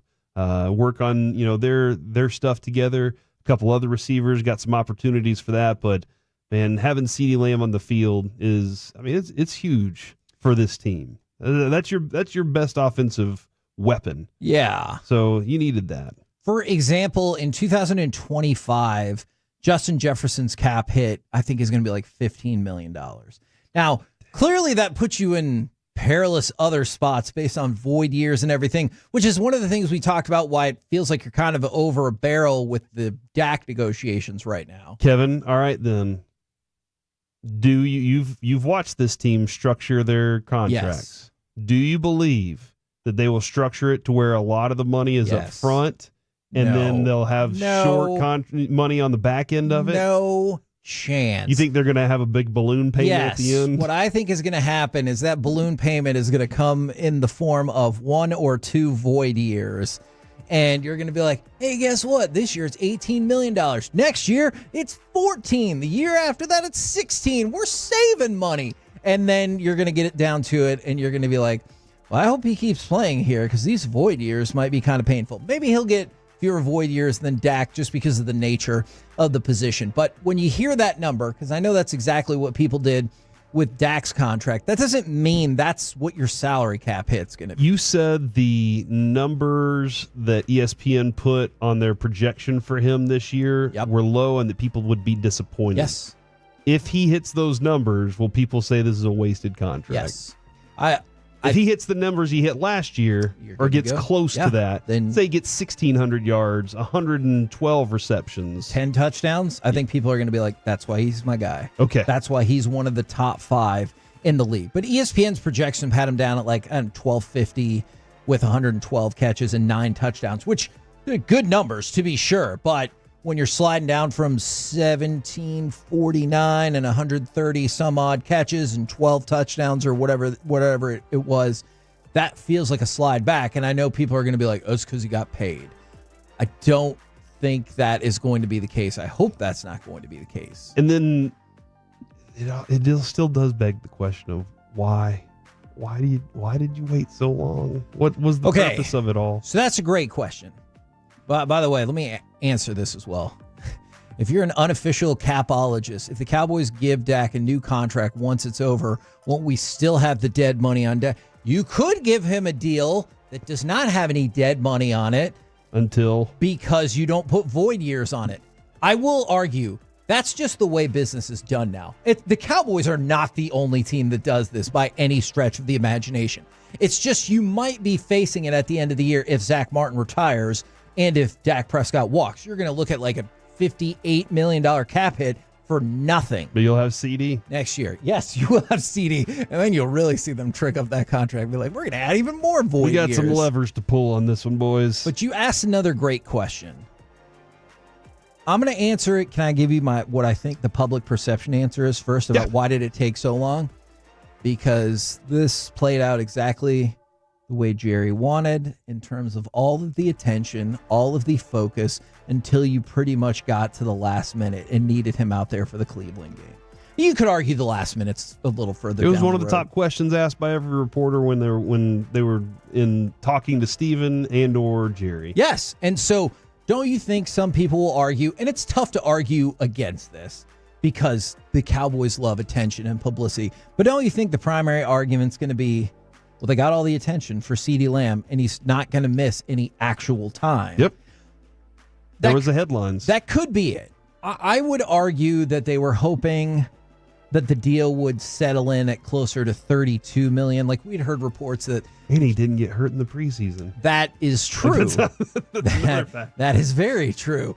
I think the argument can be made. The Cowboys were hoping it would come in underneath $33 million. We heard that, contract proposal as opposed to $34 million because every little bit you can save there, whether it's 1.3 here, whether you look at Dak and it's 2.2, that adds up. That adds up to getting you Eric Kendricks or helps you going forward with Deron Bland, Trayvon Diggs, Micah Parsons, whatever other deal that you're looking at next. So I'm going to make that argument, but for everybody who thinks it was just for publicity and get all the attention, look, it's tough for me to have a valid argument. You can't not slide that into the Jerry Jones realm. I can't argue against that. He knows how to stir it up. He said it before. From the 817. I love how y'all knew the number CeeDee would get and everything and knew they would wait until the last second. I mean, look, that's what happened. I go back to that interview with Stephen Jones when we asked about Micah Parsons, and he was like, well, Micah Parsons just became available. And it seemed like he thought that was an absurd question for us to ask about Micah Parsons getting an extension. I'm like, right, but if you like him as much as it seems like you do, pretty much everyone universally agrees how talented he is. Shouldn't you get ahead of this? Because the price for those premium defensive players, just like wide receiver, isn't going down. So why wouldn't you try to get it done sooner rather than later? They're like, now we'll probably get it done next year. Well, what's going to happen between now and next year? Probably going to see it bump up another $1 million, $2 million, $3 million. And that's why I do not care for the way the Cowboys negotiate. Kevin, we can continue to talk CeeDee Lamb here. Do want to throw this out. Okay. Eric Scott Jr. on the waived list. Oh. Deontay Burnett, Cole Cobrell, Josh DeBerry, Willie Harvey, Alec Holler. Willie Harvey. Cam Johnson, Jason Johnson, Nathaniel Pete. On the waived injured, David Durden, Fahoko, Darrell Johnson, and then terminated. I hate that one. It says terminated? That's from Nick Harris. Is Albert Huggins, who we saw hustling. Yeah, we did. did. He also had that one moment. And T. Billy, and then Damian Wilson, linebacker, which if you're looking at the way that some of those linebacker numbers we've been discussing all morning like fall, I think what I saw here is there's 21. Is that 21 more? So we got more cuts to come. So both Harvey and Wilson are out. I think Harvey, Wilson, and Scott are probably the three that immediately jump to mind in terms of not that they were going to make the roster, but like that they were in the mix. Yeah, it kind of leads you in the direction of who's going to fill those spots too. Considering we were trying to decide between Scott and Booth and Scott, all those guys. So would you have that conversation? Would you think it's trending towards, not for sure, but for now, Booth and Buddy Johnson then getting their spots on the roster? And look, and Leah Fowl, yeah, we'll talk about this more tomorrow, but these could definitely be placeholders, right? Yeah. In terms of like, let's see who Washington or any NFL team you want. Let's see who they get rid of and see what we can work there, because these could just be placeholders. Tomorrow it's a rough draft of what this team will actually look like, right? It might be a close rough draft, but it's still a rough draft. Yeah, and like you said, the deadline is 3:00 tomorrow. Yep. And that'll be right there in the smack dab middle of the start of G-Bag Nation. So you'll get all that content right there in your ear holes. Yeah, that is tomorrow is going to be, I want to say a fun day, but probably a soul-crushing day for a lot of people as well. A fun in terms of sports radio coverage. For a lot of people, you're going to sleep tonight and maybe you're thinking like, tomorrow I'm going to find out. And I mean, I think that you can look at it two different ways. You could have been prepared for it by your agent. Hey, look, man, it looks like the numbers are starting to dwindle, but go keep doing your thing. And we got 3 other teams that we're looking at for you. Don't worry about that part. Teams are going to be looking for this position. So there are a lot of other people that still have plenty of opportunity ahead. It's just it won't be with a star on their helmet. And yeah, it definitely feels like the roster is coming into shape, and I guess good news for Buddy Johnson and Andrew Booth. It feels like I think it feels like those that cuts that at the you moment. made. All right, I want to throw and this now up. that CeeDee Lamb's back, which we didn't know if was going to happen or not. You definitely knew that CeeDee Lamb was going to be on the team. I don't know. Go ahead and tweet Brad Sham and say, aren't you glad that now CeeDee Lamb is under contract? And let me know what response you get from him about that, because I would look forward to that. All right, we're going to quick hit this other thing because, we're breaking sports news, and sports news is happening right here. Diamond Sports Group, over the weekend, which broadcasts Bally and their regional networks, announced that their contract with the Mavericks and the Pelicans is being terminated pending the bankruptcy court's official approval. That bankruptcy court is set to meet again on September 3rd. I don't imagine this will be an issue because, they were trying to get cut rights fees to most of these teams, and then the Mavericks and both the Pelicans were like, no, we're going to go ahead and big fat pass on that, which we said was probably the way it's going to go. So you look at Bally when it comes to Metroplex sports. Obviously, we know the Stars are out and they're going to be on Victory Plus. Now the Mavericks are out. I would be willing to bet it's likely that the Rangers are going to be out as well. So you're talking about all of the like Metroplex sports franchises, like the 3 marquee ones that they're carrying, and they're all going to be off Bally. I think there's a pretty good chance of that. But where are the Mavericks going to go? And then here's my other question. Vegas? No. They're not moving to Vegas. The fear. Is it any easier for Mavs fans while we wait to find out where they're going to go, knowing that 30 of their games are on national TV? That is pretty good. Like with the Stars, I don't know the number, but it sure as hell wasn't going to be that. And I realize that still gives you a big gap of 52 games, but 30 of the Mavericks games are going to be on national TV. So while you wait, at least you can be like, okay, well, I can still get That's a lot of games you get to watch. I can still get some fix. Mark Cuban said earlier this month that if the Bally contract didn't renew, the Mavericks would do everything possible to maximize distribution. And I wonder if they're like, let's co-venture up on Victory Plus. Because not that Victory Plus wouldn't be successful, but if you're like, the Stars are like, hey, come watch us, and the Mavs are like, us too. That is what if the Rangers wanted to do that? I don't know their standing, but that's a huge start to this app, and now everyone who hated Bally is going to be like, well, then I will get that app. Yeah, and then the other part is, how much of that would NBA help absorb or help find paths, and MLB, if that's what it comes down to with baseball. My thought I think the Rangers are less likely than the Mavericks to jump on Victory Plus, even short term, because I think MLB has a more structured vision. Because they already came up with something. Exactly. So I think they have a more structured vision for what that's going to look like immediately. So I will say for now, I don't think the Rangers are going to end up on Victory Plus, but I don't know that for a fact. But I think the Mavericks, decent shot at getting picked up by Victory Plus. With the KNC Masterpiece right here on 105.3 The Fan. Jam-packed segment right there. Let's chit-chat with those fellas from the Gag Nation, because they have thoughts about the CD deal. We'll do it next right here on The Fan.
Do you think it's true that you've got to forget something else to remember that Uber Eats has groceries?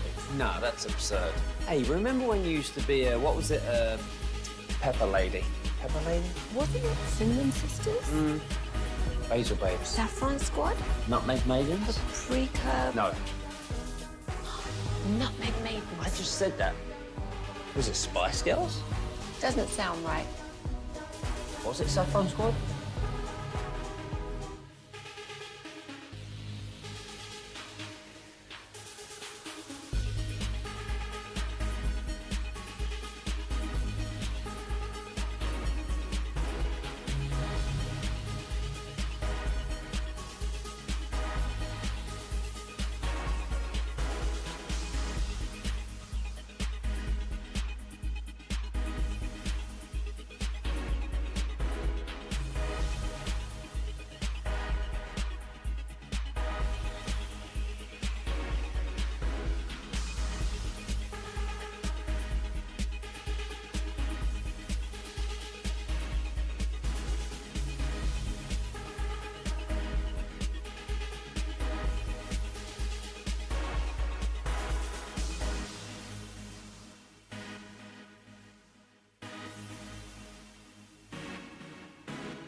In Grapevine, they're the #1 Chevy dealer in the world. More Silverados than anyone else.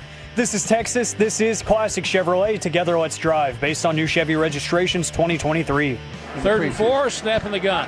Lance throws a bullet, tipped and intercepted. At the 20, coming down the left side to the 15, and running right over Lance for the touchdown, Tremont Morris Bragg.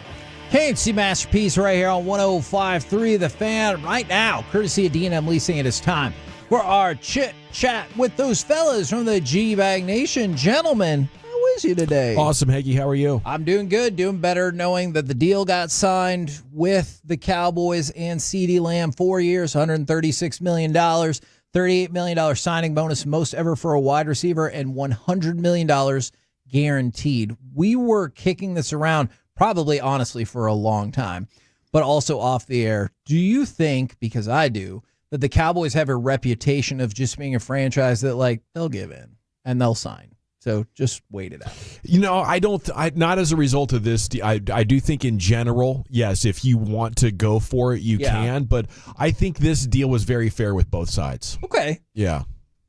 Yeah, I mean, that has definitely been the MO. Like, ultimately, this is something that they've been doing for a while. When they're at the top of the market, it's just, we will wait. And it feels like out of stubbornness when you already know what you have in Dak. Like, and this ended up where we all kind of thought it would, right? Exactly, with the CeeDee Lamb thing. Like, we've been talking about it for weeks. This is probably where it will end up. And at this point, when you have that reputation, the players aren't going to feel like, oh, I got to just take whatever we think your best offer is. We got to jump at that now, because they know, if you're a guy like CeeDee Lamb and you're at the top of the position group like he is, then it's gonna work out for you in the end.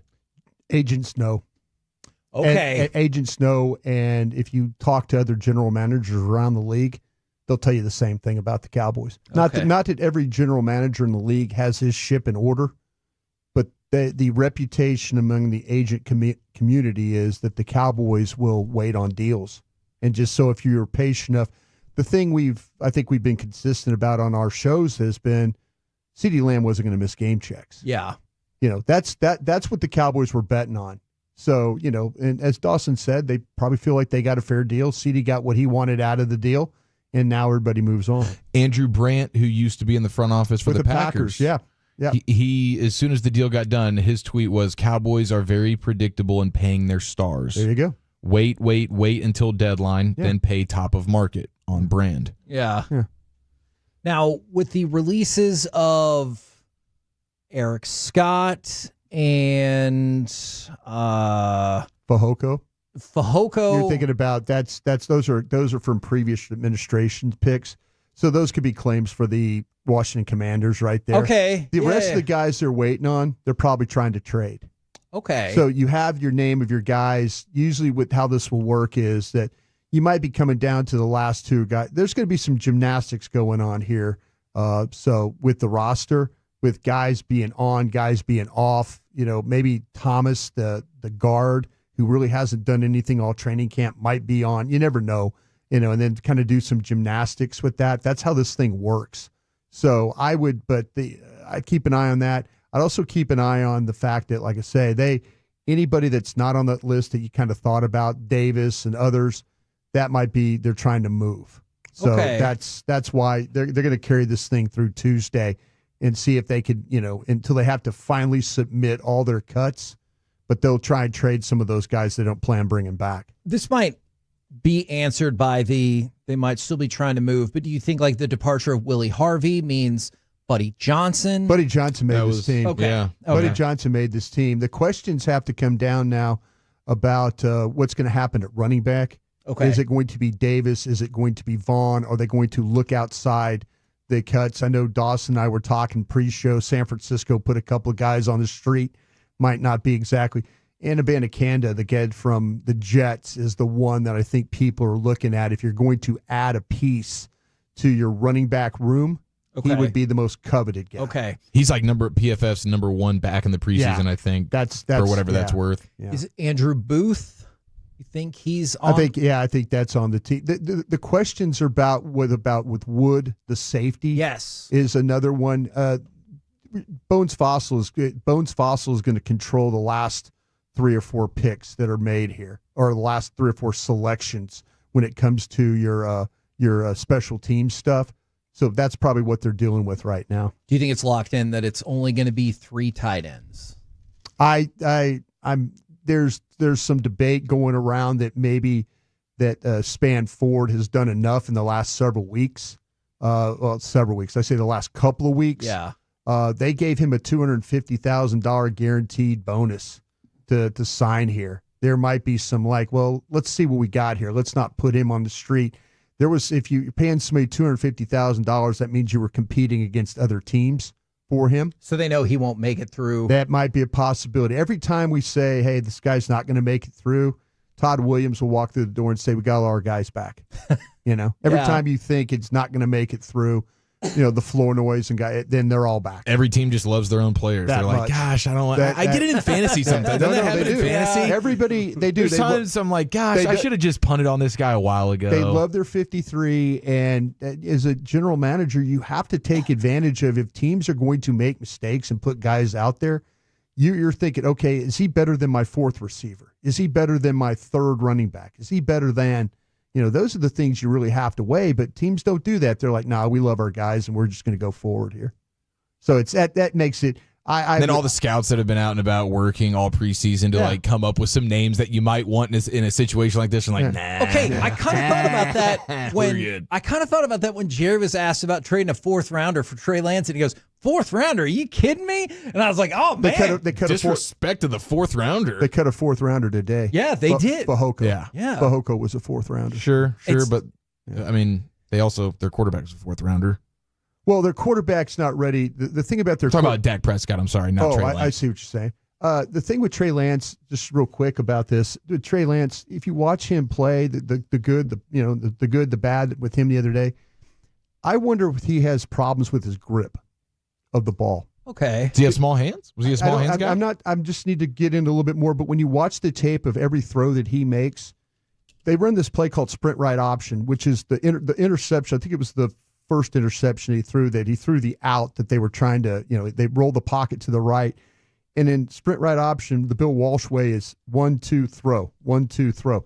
He was 1-2 pat ball throw. That brought, they didn't get a very good pick from Flournoy that you usually get to make that defender to run through trash so you can get the ball out. But then you look at the last pass he threw in the game that was intercepted, the ball flew completely out of his hand. 9 1/8. Yeah. Is the hand size for Trey Lance. I think that leans a touch small. Yeah, he is a very much a pat. He's got a really long throwing motion, and the pass he overthrew to out in the flat to Vaughn, he was really sitting back on his right foot. I mean, he sat really down on it, and sometimes when you do that, the ball tends to sail. I do wonder if he has a little problem with his grip strength. That's kind of something that maybe we need to look at because he tends to pat the ball to kind of get it reset in his hand to have to make that throw. And sometimes you're late doing that when you're doing it. It's just something we need to kind of keep an eye on if he plays quarterback for you going forward. Yeah, very interesting, Broadus. Yeah. What do you guys got coming up on the program today? Well, Pure Gold as always. Hagee, thanks for asking. It is a Monday, so we'll check in with our guy CY at 420. But right out of the gates, all of our reactions and the branches on the CeeDee Lamb topic tree. Excellent. Looking forward to it. Roll home with the G-Bag Nation. We've been the KNC Masterpiece. Make your way back with us tomorrow, 10 a.m. to 2 p.m. right here on 105.3 The Fan. So mission accomplished, Kevin. For one of the three. We did it, CD.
Mazda of Arlington and her studios. You're rolling with the G-Bag Nation on 105.3 The Fan. Welcome to the nation. Yeah, buddy, here we go. It's hour number 1 of the G-Bag Nation on 105.3 The Fan as we are now in the wake of some significant Cowboys breaking news. So let's discuss it. General at your service. At ease, there's Brian Bros, former Cowboy scout, NFL executive. Lucius Alexander's in the Pimp Cup at Master Control here at 75 and Fitzhugh. Has a full 5 hours of flawless radio producing, engineering, and hosting coming at you right here. Eric Chiafalo is in the house. Where's your nosebleed brother, Zach Wolchuk? He is in Florida. He's got his toes in the water right now. He texted me yesterday. His biggest concern, obviously, taking that 4-month-old baby on the airplane. But he said she was good. There you go. Good for him. She handled the whiskey that he gave her really, really well before the flight, and Just it was 3 shots. It was off and running, man. So everything so far so good. I'm sure he's got a sunburn right now, but yeah, he's living the dream. Right on. Well, wish him a great week on social media. Let him know that he is missed. Of course, Carter Freeman's coordinating your video. 105fan.com, Twitch, and YouTube. And, be on the lookout for the Sharks. I told you my brother-in-law, he had the surgery last Friday. Did he really? And the doctor confirmed. She was like, oh, yeah, this is a shark bite. You got your toes nearly torn off by this dude. Wow, but he saved his daughter, right? Yes. In the moment? Saved his daughter in the moment. Hero. Yes. Absolute hero. Hindsight, he's looking back, he's like, this is probably the coolest thing. It's the coolest thing ever. I take the shark bite, Yeah. I take the shark bite. It's a great story. But I live to tell about it. Yeah. And my daughter knows who the man is for the rest of time. Yeah. I'm that guy.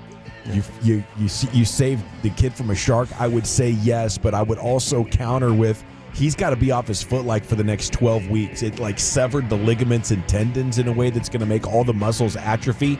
And he's a massage therapist who owns his own business. Oh, geez. Okay. And he's the lead masseuse dude. I'd like to walk everything I said back, if you don't mind. Well, it is pretty badass, though. But it's just in 10 years, I just wanted to maybe? give you the full story. Maybe in 10 years, Yes, you can look back and appreciate it. But yeah, that's fair. That's tough. He's I going to think be it drives new business to you. One-legged masseuse is actually kind of kick-ass too. Yeah, I think the story of hey, this guy I work with, he got attacked by a shark. Yeah. Good to tell about. Not as impressive as a one-arm masseuse, but still pretty dang cool.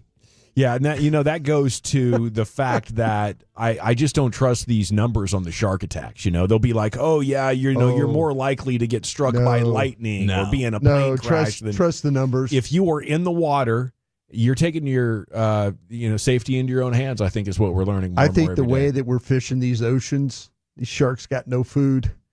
They're coming to the coast. There's a lot of people like me standing out there in the water that look like a great meal. What an interesting theory that is. And then you have the orcas that got hit by a boat that are trying to exact revenge. Oh yeah, dude! I heard there was a shark that bit a boat.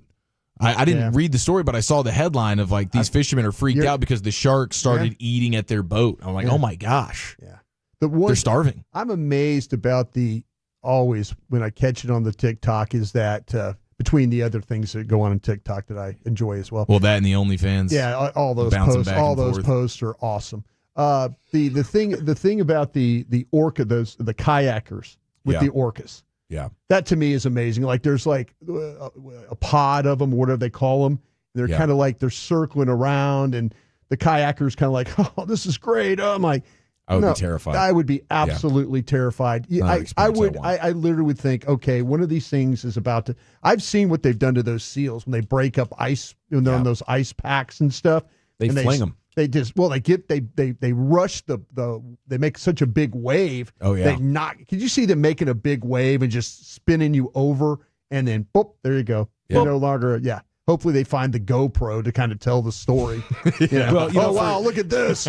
Faces of death. For years, I was told they just won't hunt humans. They're cool to humans for whatever reason. Yeah. Then you have what's happening at SeaWorld, and now you see some of these other videos that kind of tell a different story. Yeah, the ghost of Tillicum. It's like the bears hibernating that you hipped us to last week. They're actually not sleeping. Yeah. And killer whales will actually tear you up pretty good. I think they will. I think they're getting back We've at been getting us. ball sacked for hundreds of years. I did see a TikTok one time though where these scientists cut an orca netting off one of the orcas and the other orcas brought the scientists this huge squid Like they floated up with this in their mouth as kind of like a thank you gift. Wow. Like, hey, we don't know what to get you, but here's a huge squid we just pulled off the bottom. Here they make some pretty killer appetizers.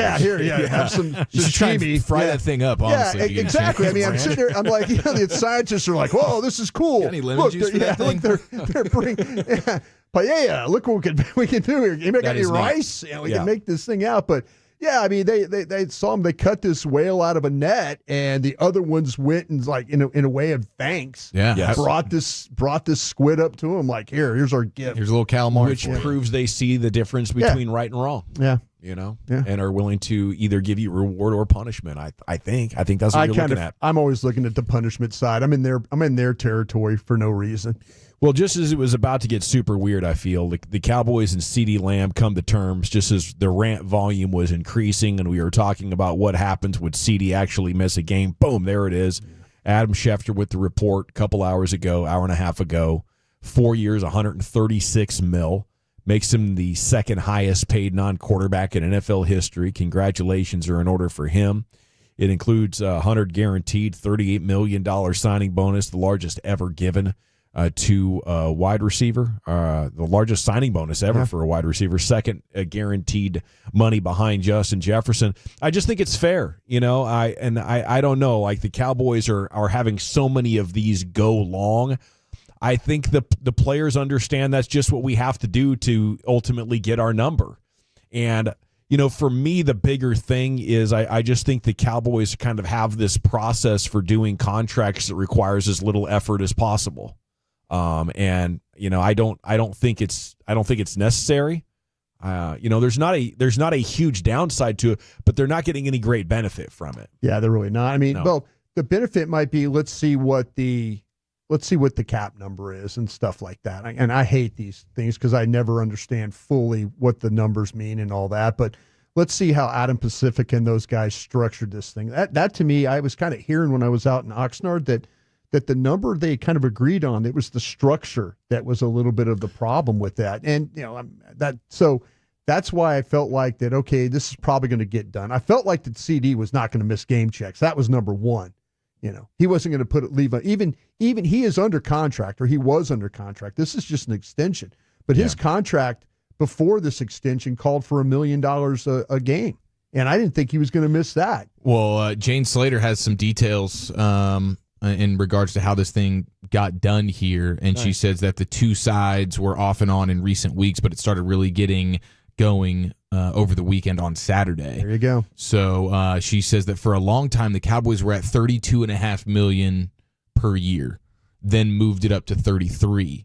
But Lamb and his camp have been at $34 million forever. Of course, in the end, it came in at $34 million. So Lamb ends up getting exactly what he wanted, according to the Jane Slater report. Now they're working on getting a physical done, finishing typing up language, and should be finished by tomorrow afternoon. Jerry leaves Tuesday for owners' meetings.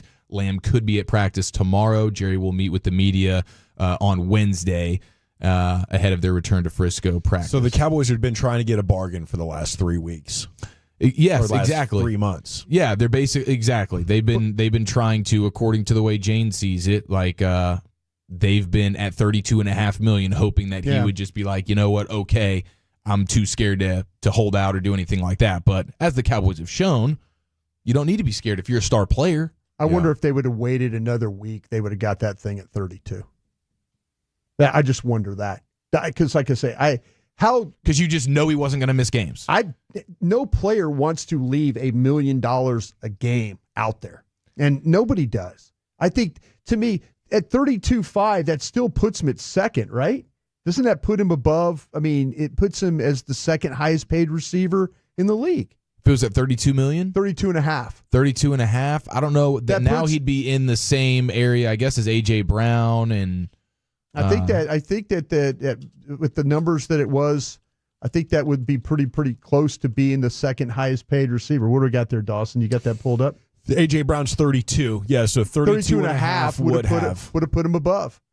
So it would have still been the second highest. He would still been the second highest receiver. So somewhere between Brown and Jefferson is what they were negotiating inside of a $3 million window, and CeeDee and his team got 65% of that difference. I would say that's a job well done by by CeeDee Lamb. Yeah. I mean, and the guaranteed money that he got. I mean, is guaranteed $100 million guaranteed. Sure. Jefferson was 110. 110. That's where right. Jefferson really wins out here. There you go. But CeeDee Lamb, compared to every other receiver, is blowing them out of the water. I mean, there's $84 million guaranteed for A.J. Brown, $77 guaranteed for Amon-Ra St. Brown. And those are the two latest guys to get it done. If you're a premium player in the NFL, the Cowboys will cave to you. They will. I think it's just a matter of what is their breaking point. And so far, we haven't seen it with. Well, that's Dak. the problem they have now. Is, as I mentioned, talking to general managers around the league, agents that Their do all credibility these, is shot. They're the word is patience. They're not trying to slam the Cowboys. They're like, just be patient. Just be patient here. You're going to find a way to ultimately get what you want out of this deal. So. It was no disrespect to the Cowboys. It's just the way that they operate. But everybody in the agent world and in the general manager's world says, just be patient. You'll find a way to get it done. I don't think there's anything wrong with how the Cowboys are doing it because they haven't lost any players for big games. They're negotiating pretty tough, but I would say if they really want to, get some players to start taking deals early, you got to let them go. You can't eventually cave here, right, at 34. You got to say, okay, if it's not 32.5, then we're trading you. Yeah. Okay, Yeah, and right. now we're going to find out who really wants to be here. You have to set that precedent so that players coming up can be like, well, remember what they did to Lamb? Remember they just didn't give him what he wanted, and now look what happened. Now it's, hey, remember what they've done for Zeke. Remember what they've done for Martin. Remember what they've done now for Lamb. You know? Dak, same thing. Keep waiting. Just keep waiting. Just be patient. Does Lamb have enough time to be as good as what he was last year? Sure he does. He absolutely does. It's good. He's the one guy that you're going to pay that you feel like the contract is going to be worth it. That's how I look at him. Yeah. Hey, the way that he plays, the way he takes care of himself. He gets better every year. Yeah, he is going to always work hard at his craft. He's going to feel a little pressure though too. He's going to feel, but you know what? Stephen Jones said it. Geez, throw him 200 passes. Let's see. That's if I'm did last year. If I'm going to pay you, I'm going to throw 200 passes your way and let's see what happens. So I'm not one bit worried about CeeDee Lamb being ready to go. Now he's only as good as your quarterback, right? So that's where it gets super interesting. It's like if you're paying CeeDee Lamb all that money, are you doing that so that Dak's going to walk out in free agency next year and you got Trey Lance throwing him the football?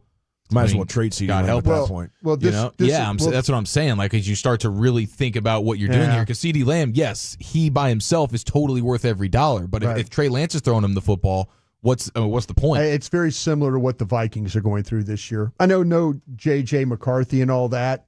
It's going to be the same thing. I was just kind of talking to people, and they're around the league, and they're like, listen, the Cowboys in 2025 could be exactly what the Vikings are in 2024. Yeah. That, like, big-time receiver, quarterback in flux. The great news about wide receiver is the window of being elite can go well into your 30s. Yeah. It's not like an edge who's 25 years old and you're like, man, by the time we get this championship window open, he might not be the same type of player, So I would feel good about that. But if I'm CeeDee Lamb, I'd be nervous about it. That would significantly cut into career production and chances of making the playoffs right in the middle of my prime. So that's obviously the next big story is what happens now with Dak. Yeah, he got paid. So if it turns, exactly. If it turns into I never sniff a championship, I got my money. Got the bag. I don't think he's going to say it that way, but it's a lot easier to be on a bad team if you're getting what you feel like you're worth. Well,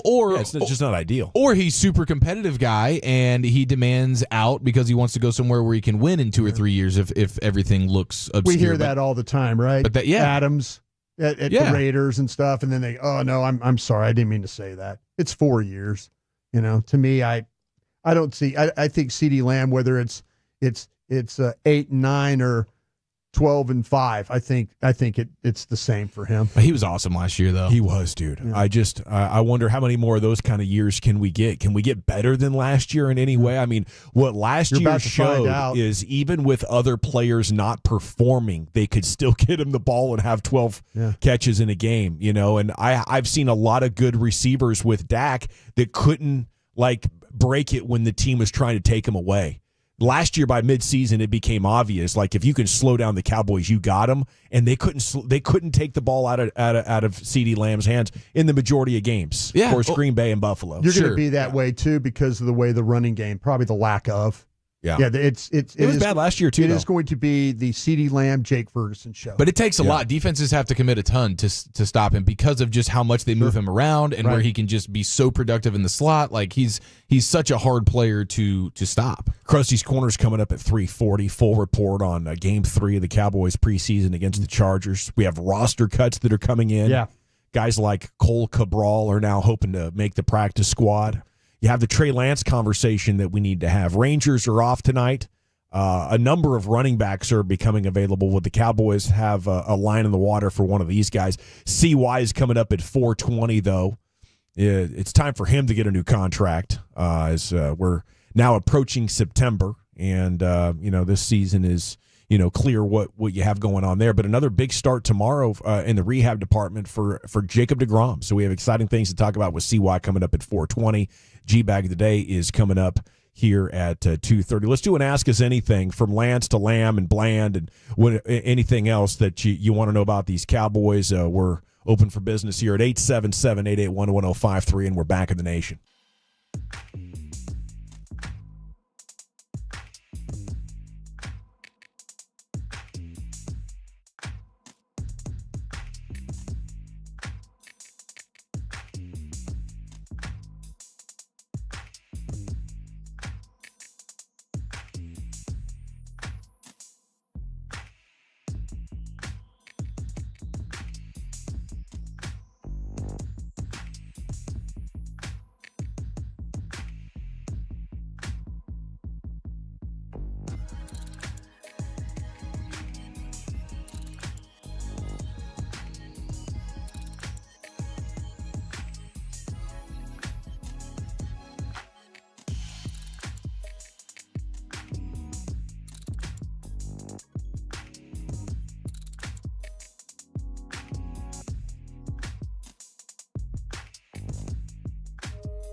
Do you think it's true that you've got to forget something else to remember that Uber Eats has groceries? No, that's absurd. Hey, remember when you used to be a pepper lady?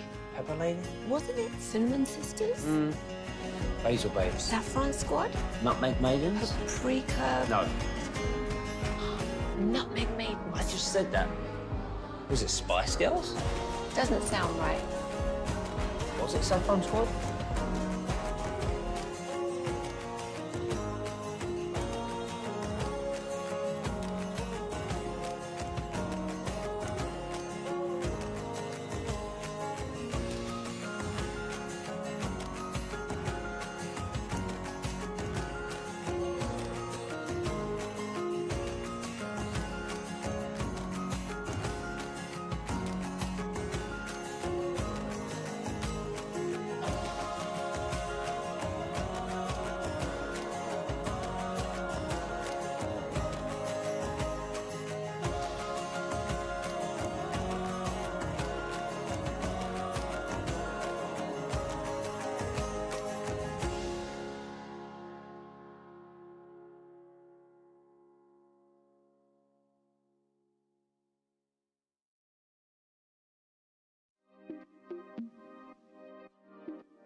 All right, welcome back, Nation. G-Bag of the Day is coming up in 8 minutes. The 432 has a good question. Is the replacement for Deron Bland on the roster?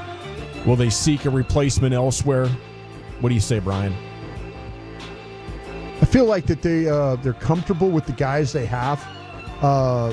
That's with Israel McQuamu, Carson. Carson is a rookie and making a lot of progress. Super competitive, tough, very coachable. Watched all those days at practice when, even when he was in good shape with knocking balls down or making plays, always going back to Al Harris and kind of asking about refinement of technique and things. So very coachable guy. He's going to get probably the first opportunity out of the gates to be your starting guy. Bobby and I were talking about this on our post-game show the other day. What it's looking like for Bland is maybe on the short end of the 6 to 8. Okay. Maybe on the 6 side of this thing. Not too bad. We'll see how that all plays. I think him and Chuma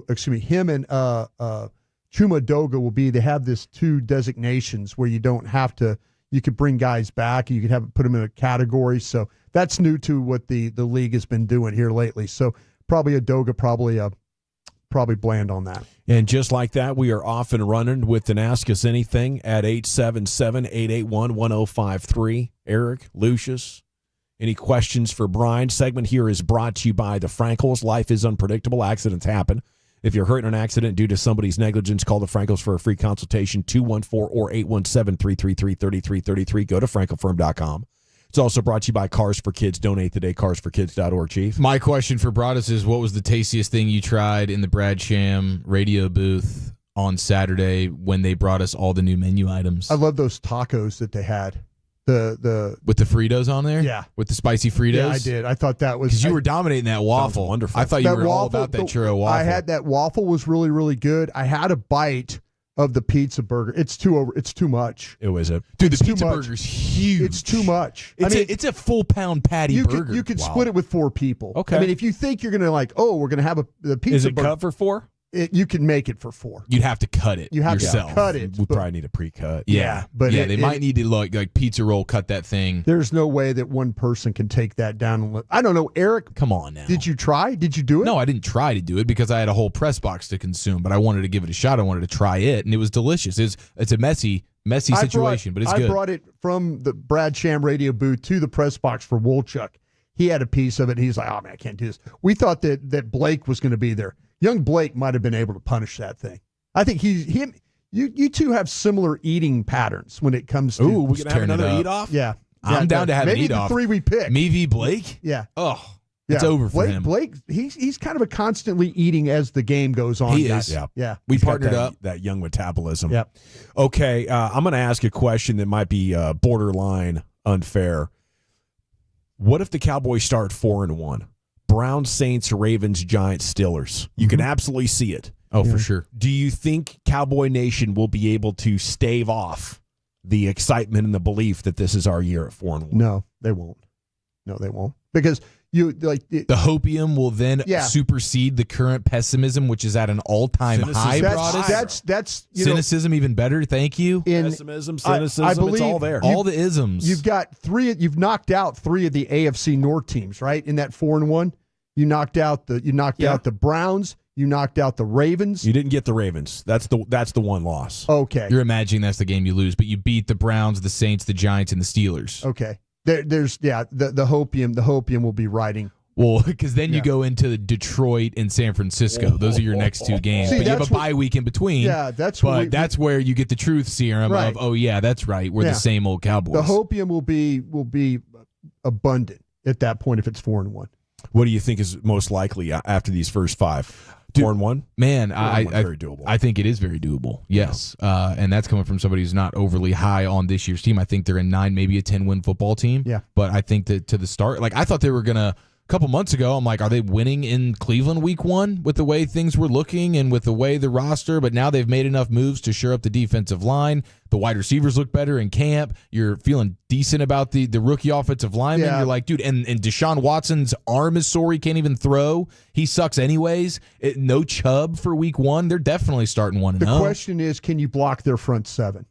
Enough. That's where it's going. This game is going to hinge. I'm going to tell you without even looking at their tape. Who scores 16 points? Yeah. If you could find a way to block their front seven, that's going to be the key for this one. Okay, 3-2-1. Brian already swatted this question into the third row. I asked it to him in the opening segment. He wants to know, is CD missing training camp going to have any impact on the season? I don't think so. I think CeeDee Lamb, to me, he's always been a guy that's worked hard. They were throwing in the Dak yard and stuff earlier in the spring. I think him and Dak have this relationship with each other. It's not a new offense. It's a new defense. It's not a new offense. I don't think that'll be an issue at all. A lot of people want to know who is tight end 2 after Jake Ferguson. Stevens. It's Stevens. If you ask me who the tight end 2 is, I kept 3. They might keep a 4. They might keep the 4th tight end. We'll see what happens with Spanford. That might be one of those kind that he made some progress here the last couple of games that they feel like that they don't want to put him on the street. They had to battle to get him here. They spent $250,000 of guaranteed money to make sure he got here. Will Tolbert be wide receiver number 3? Asks the 469. That's the plan, I believe. He clearly beat out. He clearly beat out Brooks. He clearly beat out. When you look at Turpin, kind of what Turpin does for you. So yeah, this Tolbert's your 3rd guy in my book. Flournoy will probably be the last guy. He will probably be number 6 on your list. How about Mark Bristow, 22, our guy Marky Mark there on Twitter, listening right now, saying 17-0 won't get me excited about the playoffs. We know the outcome. Mark's to been your known 4-1 excitement. Mark's been known to lie. Is that right? Yeah, he's been known to lie. Lying Mark Bristow? I don't believe so. I think that's a stand-up Tolo gentleman. I think, you know what? You people sometimes for their takes, He understands that. No, he gets it. Yeah, 469, Mark from Terrell, do you think the defense can still be top 5? You know what? It's going to depend on how they play the rotation with the defensive tackles. I think the run defense is going to be better because of the linebackers you have in the room, and your safety play will probably be better as well. You're going to play more 2 deep looks, so that's going to get more of your guys down in the alley to make those outside runs. They've got the bodies inside. They've got the size. And they've got the linebackers that can fill and some that can scrape. So I'm bullish on them playing run defense. 214, why can't Brad Sham just say touchdown as soon as the touchdown happens? LOL, he has to say all this other stuff and then say touchdown, and people are sitting there trying to guess if it was a touchdown or not. It's a good question, 214, but he's got their own style. It's time now for the G-Bag of the day. Into the Pimp Cup we go. Here's Lucius. Check. So upset at the great Brad Sham. Yeah. Pretty sure all the screaming and hollering in the background doesn't tell you anything either, right? Context clues, buddy. It's all good, though, man. I feel you. Whatever, bro. Okay, so there's a vacated title, but it's only a vacated title because we gave our guy, Kenny, who passed, we learned that passed on Friday, honorary 5-time. Unbelievable. Which is great, but I feel like Kenny doesn't get to have his run. Yeah. You know what I mean? You got to have your run. Like we slapped it down the first day. Yeah. And people did not get to hear it. I had to tell my girl Kenny passed too, by the way. Same, bro. Yeah. Same. I was like, you remember the guy that got you those Christmas stockings? Yeah. That socks. Santa Claus liked so much? Yeah. She's like, oh yeah, the guy that calls me Mama Lucius. I was like, yeah, he's with God now. So she was sad on Friday about that. The ladies loved Kenny. They loved Kenny. Kenny had a conversation. He had a conversation, ruled the nation. Yeah. Him and that tooth. LL Cool K. Yeah. Kenny and Quillen, this is our cut for him. He did a call. What was that? What you drinking and what you thinking? He's one of the all-stars of the segment. Today, I want to tell you a story about my friend, the quarterback. Okay. He did a lot of things in his life, but in any case, he never swam the Jordan River. Okay. Local boy, played UNT, played a little Canadian football. All right. I happened to see him one day a long time ago. He had his head down, and he was real disappointed. And I said, what's wrong? He told me, he said, well, I'm going through a divorce. I said, what happened? Jokes for Charles? Before we let you go, can you do me a personal favor? Yes. I need Charles Barkley is so fat, 5 jokes in a row. Charles Barkley is so fat. The other day he went down to the beach. We couldn't see the ocean. Charles Barkley is so fat. The other day he got on the elevator. Oh, it's going down. Charles gonna kill me. You know we have dinner. Charles. Charles Barkley so fat. The other day he got on a bus, and when he got off, was a low rider.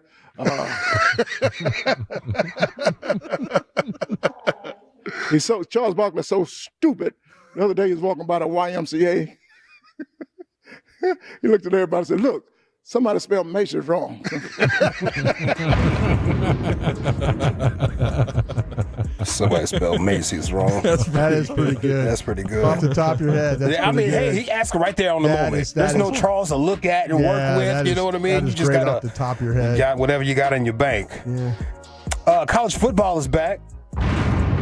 You guys enjoy that college football weekend? Catching the game? How could you not? Nice man? win for the ponies there, Lucius. Yes. Ridiculous. Yeah, boy, it got kind of interesting. Got very interesting. Got kind of interesting. We were all puckered up with about 8 minutes to go, down double digits. What are we doing here? Lucius's ponies got it Dude, done. but they got Russell Maryland's son at tight end. Yeah, he's a good player. I'll tell you what.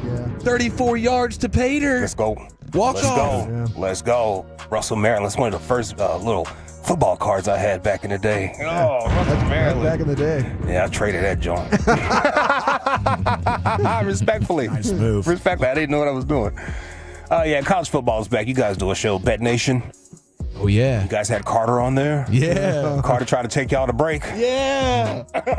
We want to talk a little bit more about week 0. Yes. And Will and I are going to compare our 12-team playoff brackets. We will do it next, right here in Bet Nation, sponsored by BetMGM.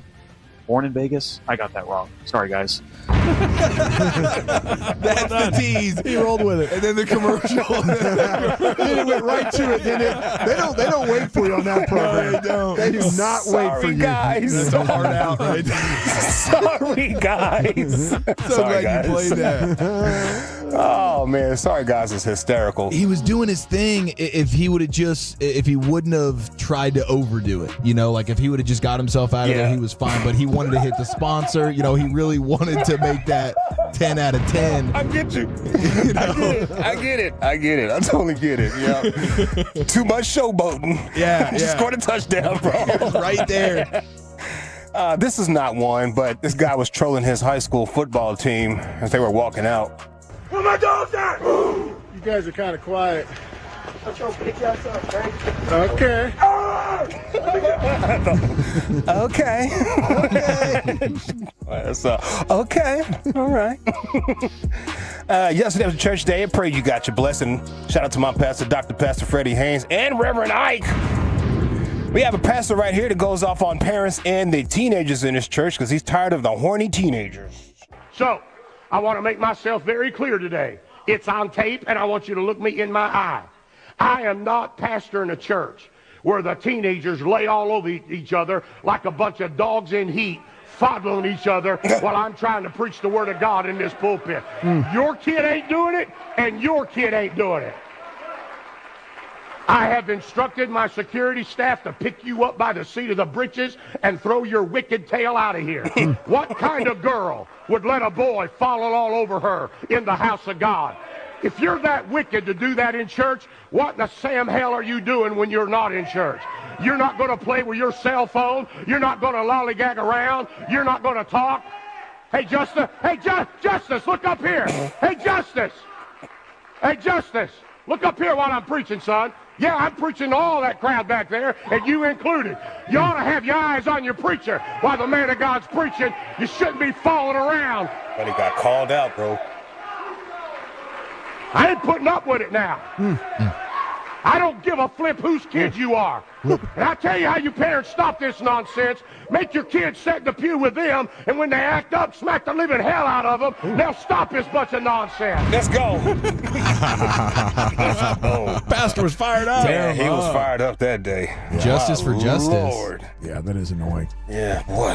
Yeah, but that I mean, if he's just coming out of his pocket here, then my goodness. But something tells me there was a in-service fondling situation that took place, and we'd all be losing our minds. Yeah, absolutely. Pastor, our donations are down 75%. You're not letting them fondle each other. Why are they down? Maybe because you ran everybody off. Man, the shaming of a lifetime right there from the pulpit. Is it Shaquille O'Neal with George Wallace roasting Charles Barkley? Is it Bet Nation? Man, I played Truth or Dare at church one time, and boy, I tell you what. Oh, yeah. Ooh, yeah. That pass would have cussed me out, too. It's Carter Freeman taking the show to break. Sorry, guys. Sorry, boys. Sorry. Where my dog's at, or Pastor tired of the horny teenagers. I'm gonna go with the pastor there.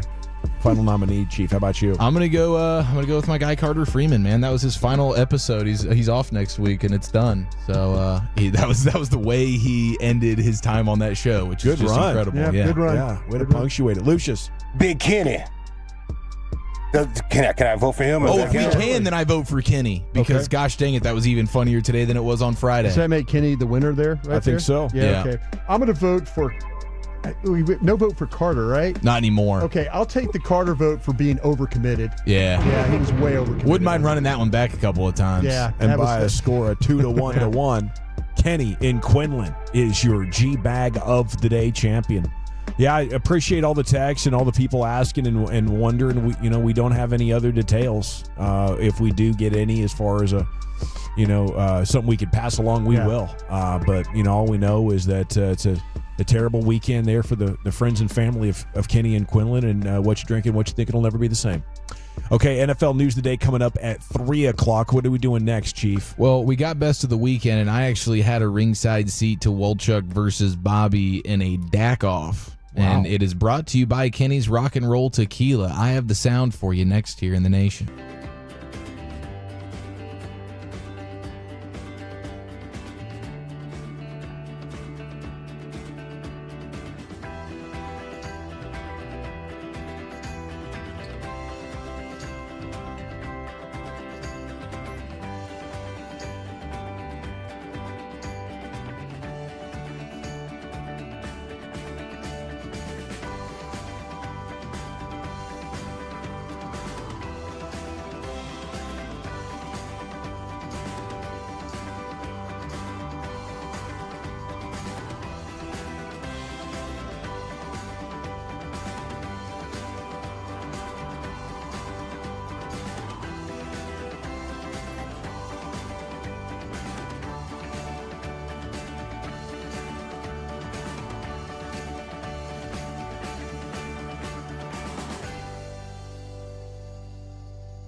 Uber Eats has Lola V products? I gotta remember that. Well, they say in order to remember something, you have to forget something else. Okay, now that is a very cute haircut. That's like a little shag. I've never seen it before. Well, I mean, of course you have. It's the Rachel. Oh, is that your name? No, I mean, like, your name. No, I'm Jen. My name's Jen. Right, but I just mean, like, this is your haircut. But that's hair on your head. I'm not saying this is your hair. Okay, you're freaking me out a little bit.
Classic Chevrolet in Grapevine. They are the #1 Chevy dealer in the world with more Silverados than anyone else. Go see them today or visit ClassicChevrolet.com. This is Texas. This is Classic Chevrolet. Together, let's drive, relax, and enjoy the difference. Based on new Chevrolet registrations 2023. Well, thank you, Lucius. It is the G-Bag Nation here on 105.3 The Fan. NFL News Today coming up at 3 o'clock. And then we'll be back talking about the new CeeDee Lamb contract coming up at 3:20 on the C-Note. Krusty's Corner is an hour away. Right now, let's celebrate the best of the weekend. Here's Eric. Yes, sir. And the weekend started off with some really, really sad news, as we mentioned there in G-Bag of the Day, and we will continue here moving forward. But we lost our good buddy Kenny and Quinlan, a G-Bag Nation legend, big-time Tolo, and what you drinking, what you thinking staple each and every Friday here in the G-Bag Nation. We know about his legendary rock and roll tequila. Well, Tim from Carthage, another incredible Tolo and buddy of Kenny's, sent over a rock and roll bottle of tequila. Literally, once he got the news on Friday, he DoorDashed it over here. Wow! And so I got it's in the electric guitar. It's actually pretty aesthetically pleasing. Like, this is kind of dang cool, man.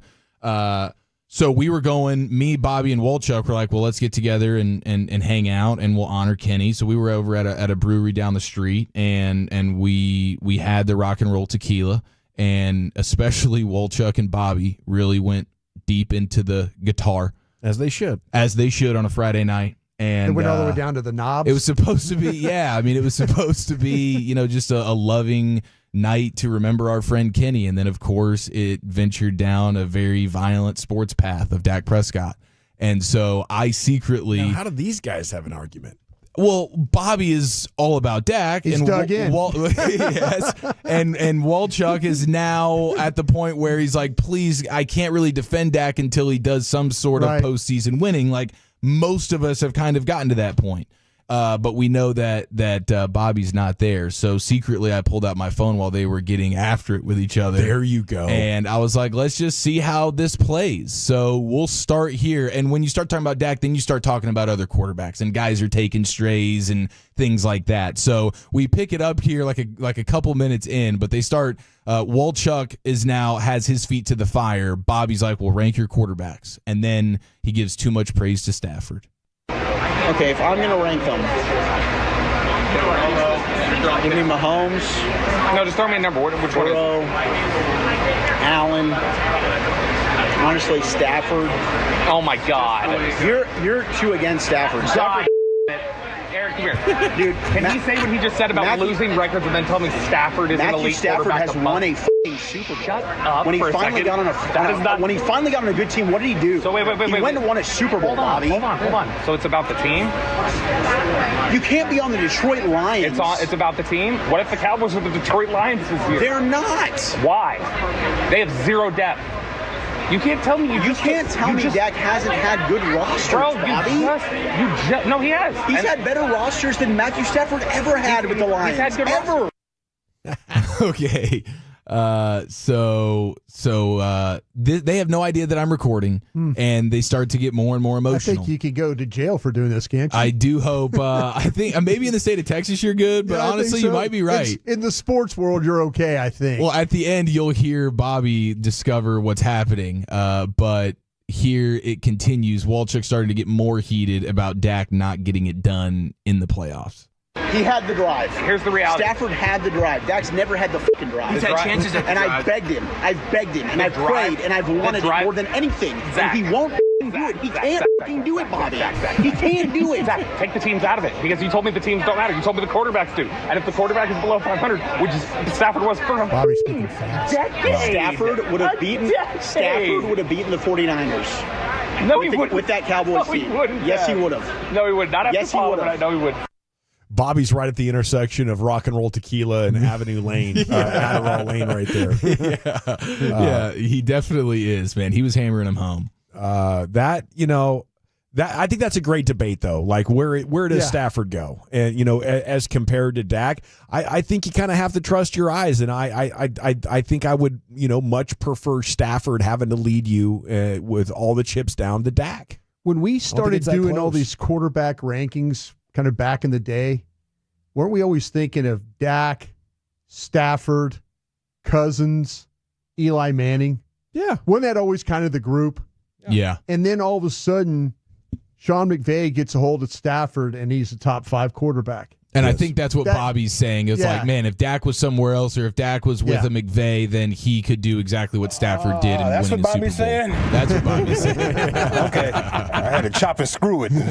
Yeah. Take the teams out of it, because you told me the teams don't matter. You told me the quarterbacks do. And if the quarterback is below 500, which is... I didn't speed that up. That is amazing. When I'm on with him with Love of the Star, he will do the same thing for the intro. If you listen to the intro, he will go through that thing so fast. Love of the Star podcast. And by chance, like every 35 or 40 minutes, was he going to the bathroom? Actually, yes, he was. Yeah, I should have been more suspicious of that. Was he doing as many when he did those? He was like rolling up these dollar bills. I don't know what he was doing. No, the bourbon shots. Remember he did all those bourbon shots? Yeah, but he was doing it with the rock and roll. Tequila. He was doing it out of a guitar. Yeah, there you go. Yeah, there you go. Pretty incredible. I do think that what Dak needs is a coach. Couldn't agree more. Couldn't agree more. Yeah, I mean, McCarthy, this year's offense was a leveled up version of what Dak has ever been in. And a lot of people attribute that to Dak being the one to spearhead it, whatever it is. But the offense was much more with the times, and Dak did have his best regular season. Yeah. So I think there's absolutely something to be said. Dak has never, Jason Garrett and Kellen Moore and Scott Linehan and Mike McCarthy and Brian Schottenheimer, like, you're not getting the type of Sean McVay, Kyle Shanahan help that Purdy and Stafford got. That is totally fair. Now let's see, where do we pick up here? This is the best of the weekend fight, Bobby versus Walchuk and a Dak off, sponsored by Kenny's Rock and Roll Tequila. This is the importance of playoff success, more fighting about Stafford. Why couldn't Stafford beat people last year? They did. They were the hottest team of the season in the second half. In the second half, but they were beaten and injured. You told me You said the postseason. You got to win in the postseason. You just told me that, and it didn't matter. It didn't happen. But he has. They wilted when they got there. But he's won in the postseason. At what year? What do you mean what year? He's a Super Bowl champion. What year? What year was it? Year 13? So I'm saying that, he finally got on a competent roster with a competent coach. I'm just saying, you're completely inconsistent. I'm not. Yes, you are. I'm not at all inconsistent, Bobby. You're saying this you're is the fucking reaching. You said this is the standard. It's not a reaching. You told me already that the standard is if your team does this, you're not elite. And you just showed me Stafford did that for a decade. And you went, well, no, that team is different. No. What I'm saying is if you think a quarterback is elite and you're picking them to go under 500, that is not an elite quarterback. If I pick them to go below 500, but if they actually go 500 for 10 years below 500, that's different because you didn't pick them to, they just did. He hasn't done in the playoffs. Neither did Stafford for 10 years. There we go. Okay. So that roughly concludes the conversation. And this would have probably gone on for hours if not my phone lighting up because I had it just sitting next to them on the table. And then Bobby notices here, and you can hear the sound of Bobby discovering that he's being secretly recorded on. Yeah, to some extent. He has failed. I'm curious. Now I'm curious. He had 2 drives in both 49er games to go and do it, bro. He did. In both games. Eric. And he didn't do it. Your screen lit up. Good job. You got some good content, that'll be good content for you. Yeah. That was the end of it, but that was our Friday night. It was supposed to be a great night of just hanging out, maybe distancing ourselves from the monotony of fighting over sports and stuff because we had just gotten off 5 hours of doing it. And no, that's what they do. That's just who they are. It's in their DNA. They can't help themselves. I love it, man. Thanks to Bobby and Zach. And there it is, a best of the weekend review from your guy, Eric Chiafalo. We got 1 hour down and 4 to go. Full show tonight. And the Get Right coming to you from 7 to 11. CD versus the Cowboys. That standoff is over. We'll take a look at the winners and losers of that coming up at 3:20 inside the C-Note. Krusty's Corners coming up at 3:40. I believe he's going to tell you all the takeaways from the preseason finale, and roster cutdown day is live. But coming up next, Chief, we have the NFL news of the day. What's cooking out there? Lots to get to, including the most impressive football moment of preseason finales this weekend. It took place off the field. That's next in the nation.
Do you think it's true that you've got to forget something else to remember that Uber Eats has groceries? No, that's absurd. Hey, remember when you used to be Pepper Lady? Pepper Lady? Wasn't it Cinnamon Sisters? Basil Babes. Saffron Squad? Nutmeg Maidens? Paprika? No.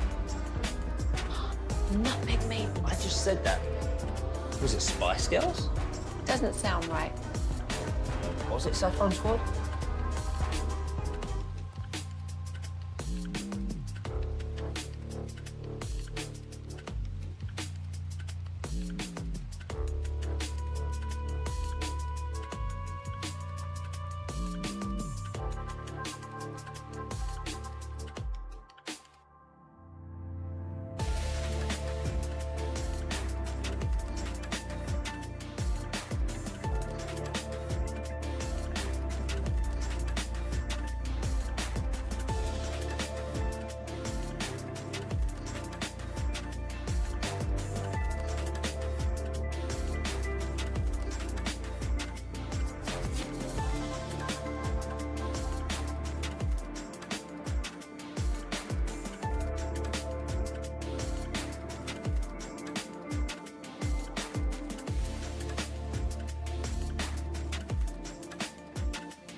From our Highly Mazda of Arlington and Hearst studios, you're rolling with the G-Bag Nation on 105.3 The Fan. Yeah, buddy, here we go. It's hour number 2 of the G-Bag Nation on 105.3 The Fan. If you heard a Cowboys contract has been done with CeeDee Lamb, you heard right. And we'll be resetting all that for you here coming up at 3:20 on your home of the Cowboys. Krusty's Corners at 3:40. Here's Chief with your NFL news of the day. Yeah, man, congratulations to CeeDee Lamb. 4 years, $136 million extension, $100 million guaranteed. He got the bag, 34 per year. That's what he wanted. They drew a line in the sand, and they're like, this is where we're going to be. Cowboys, let us know when you're here, and then we'll go ahead and put ink to paper. Got it done today. Very, very exciting. Now, I do have an incredible clip that I look forward to breaking down with you guys on the fan cam here momentarily. I should probably slide into y'all's DMs with it just so you can get a real good view. But yeah. Twitch and YouTube on the fan cam is going to be something you're going to want to check out here in the next few minutes, because I do think the most impressive thing that took place over the course of the preseason finale weekend in the NFL was actually something that took place off of the field. But before we get there, we do have to note that week 1 in Cleveland, it's going to be a Chubb-free environment, folks. Uh-oh. Prepare yourselves. Not ready to go, huh? Nick Chubb not ready to go. They're pupping the Chubb. They're saying you're going to be out of here for the first 4 games. Wow. And he had the big-time injury last year, so he's been banged up all preseason and training camp, but there were thoughts that he was going to be available for week 1. He's not going to be. So you have Deshaun Watson with arm soreness, and even when his arm's not sore, it's not an accurate or effective arm, at least hasn't been since he put the Browns uniform on. The offense, they don't have football Moses anymore, or running game Moses. Running game Moses. Bill Callahan. Yeah. He joined his son in Tennessee. What does that do to their rushing attack? No Chubb, no Moses. Are you kidding me? Yeah. I think that you'll be. I think the Browns will score 10 points in week 1. Mike Zimmer is going to bring it strong. And it's a guaranteed Cowboy 1-0 start, which is very, very exciting because the status of the Browns right now, I think that offense is going to be about as bad as it gets in the sport this year. Yeah, it's going to be up about, like you mentioned, about with Zimmer is his ability to, all the things that you just said, the Watson things like that no Nick Chubb.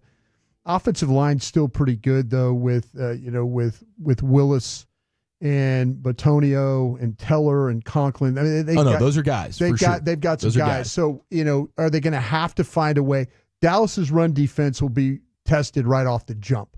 And I feel like it'll be a better run defense with the players they've added, but especially the linebacker group. I just could see these guys filling holes, getting to where they need to be. Sure tacklers in a lot of ways.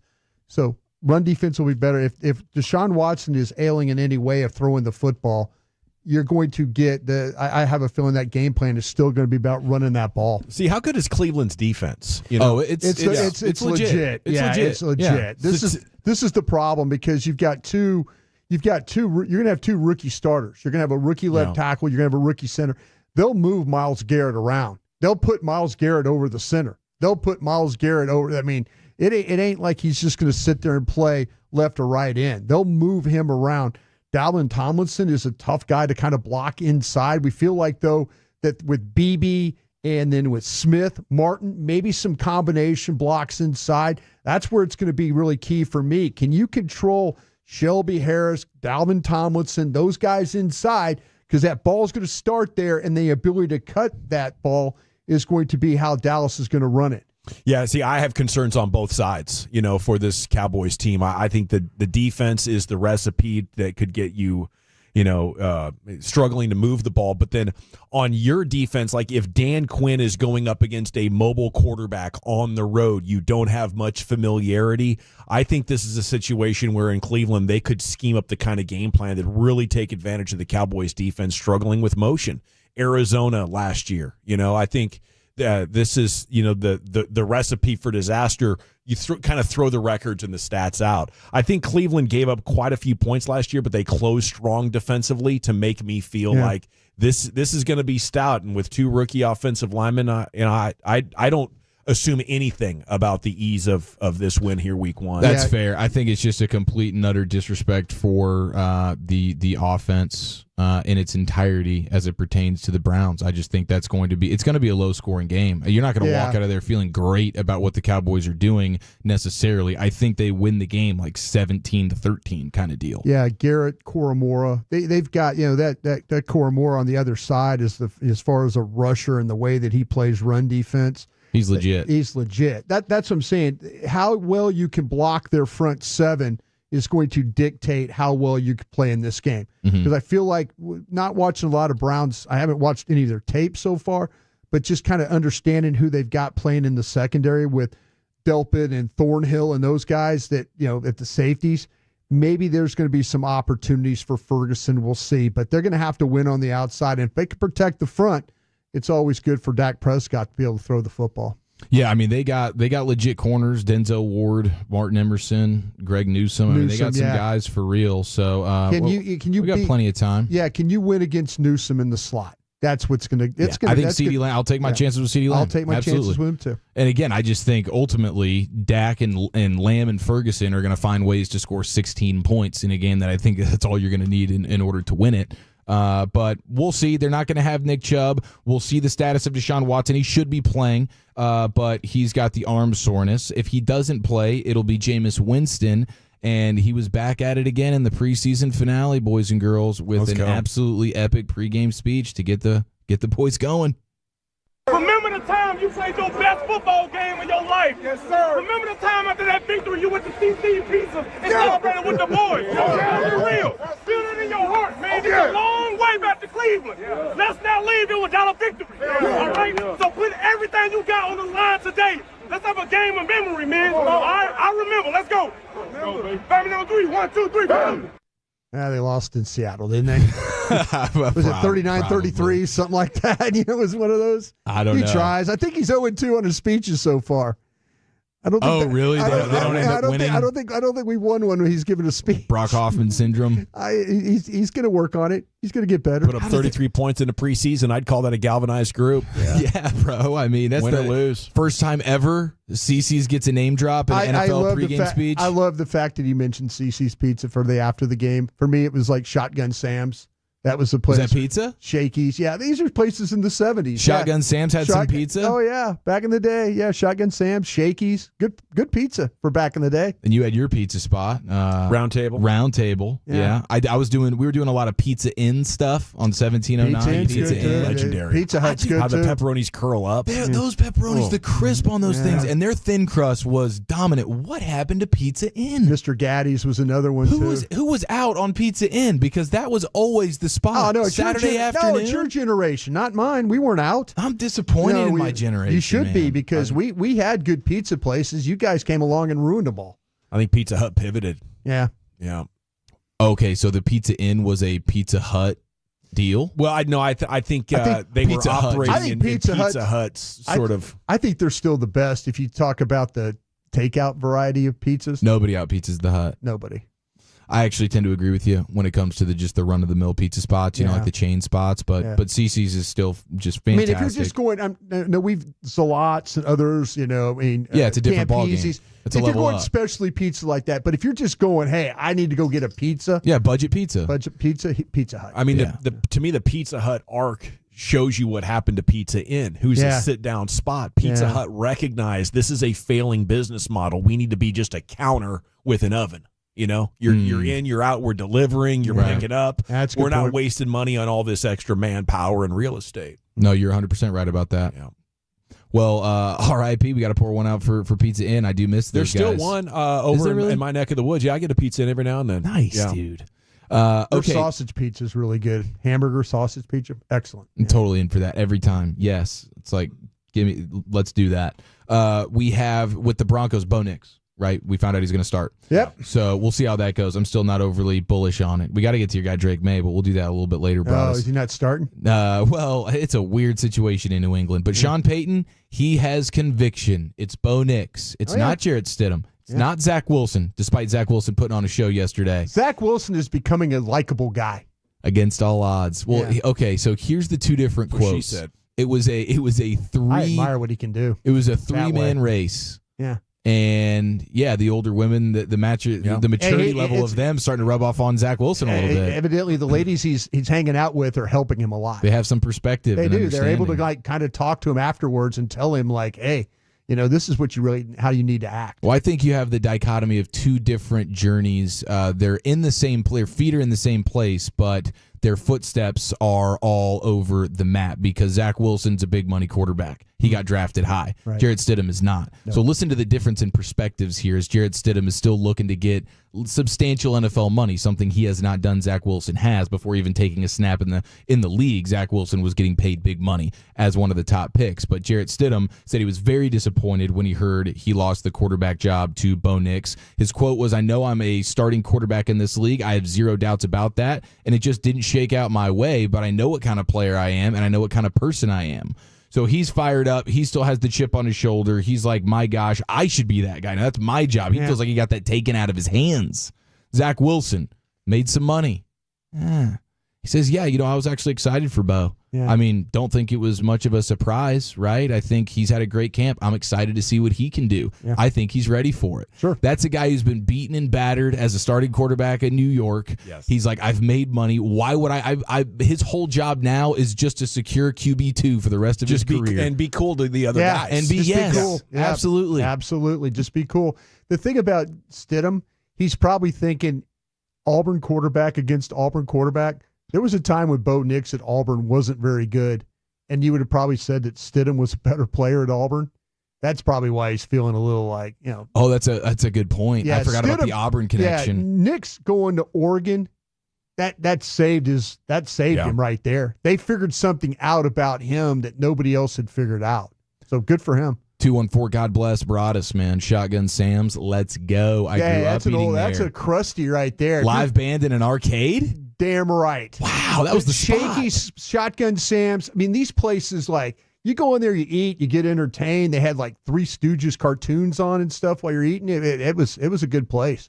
Those big red cups, like when you go sit down. Yes. Those big red plastic cups, like, hey, you want something to drink? They're giving you like a bucket of soda, to be able to drink. Those places, they don't exist anymore. No. They don't. You're asking your mom to get you a breadstick from the salad bar because it's just fire. Yeah, exactly. Yeah. How many video games do they have at Shotgun Sam's? I don't think we were Shotgun Sam's video guy. We might have had what was the one that, when it dropped down, it made the sound like Space Invaders? Space Invader game. Yeah. I think we kind of had Probably that Space one. I think that Invaders. was the only one. I couldn't remember what it was called. See, we stepped in Tetris. Was that another into one? Round Table Blocks? Pizza. They had a lot of pole position. Oh, Yeah. yeah. Galaga. Galaga's epic, dude. Yeah, I mean, arcade pizza, that's a Friday night for the ages. Mr. Gaddy's was like that, too. I don't know. Like, Lucius, you remember the Mr. Gaddy's? Lucius, you remember I love Mr. Gaddy's. Yeah, Mr. Gaddy's was kind of an entertainment. Like, you could sit there, eat your pizza. Yeah. You weren't going to, you didn't have a phone, but you can watch cartoons and stuff. All day, just cartoons back to back to back. Yeah, it was It's really- a buffet pizza situation. Yeah. Oh, my gosh. I love Mr. Gaddy's, bro. Yeah. It's like you were in a theater. Yes. Yeah. Any cinnamon rolls at Mr. Gaddy's?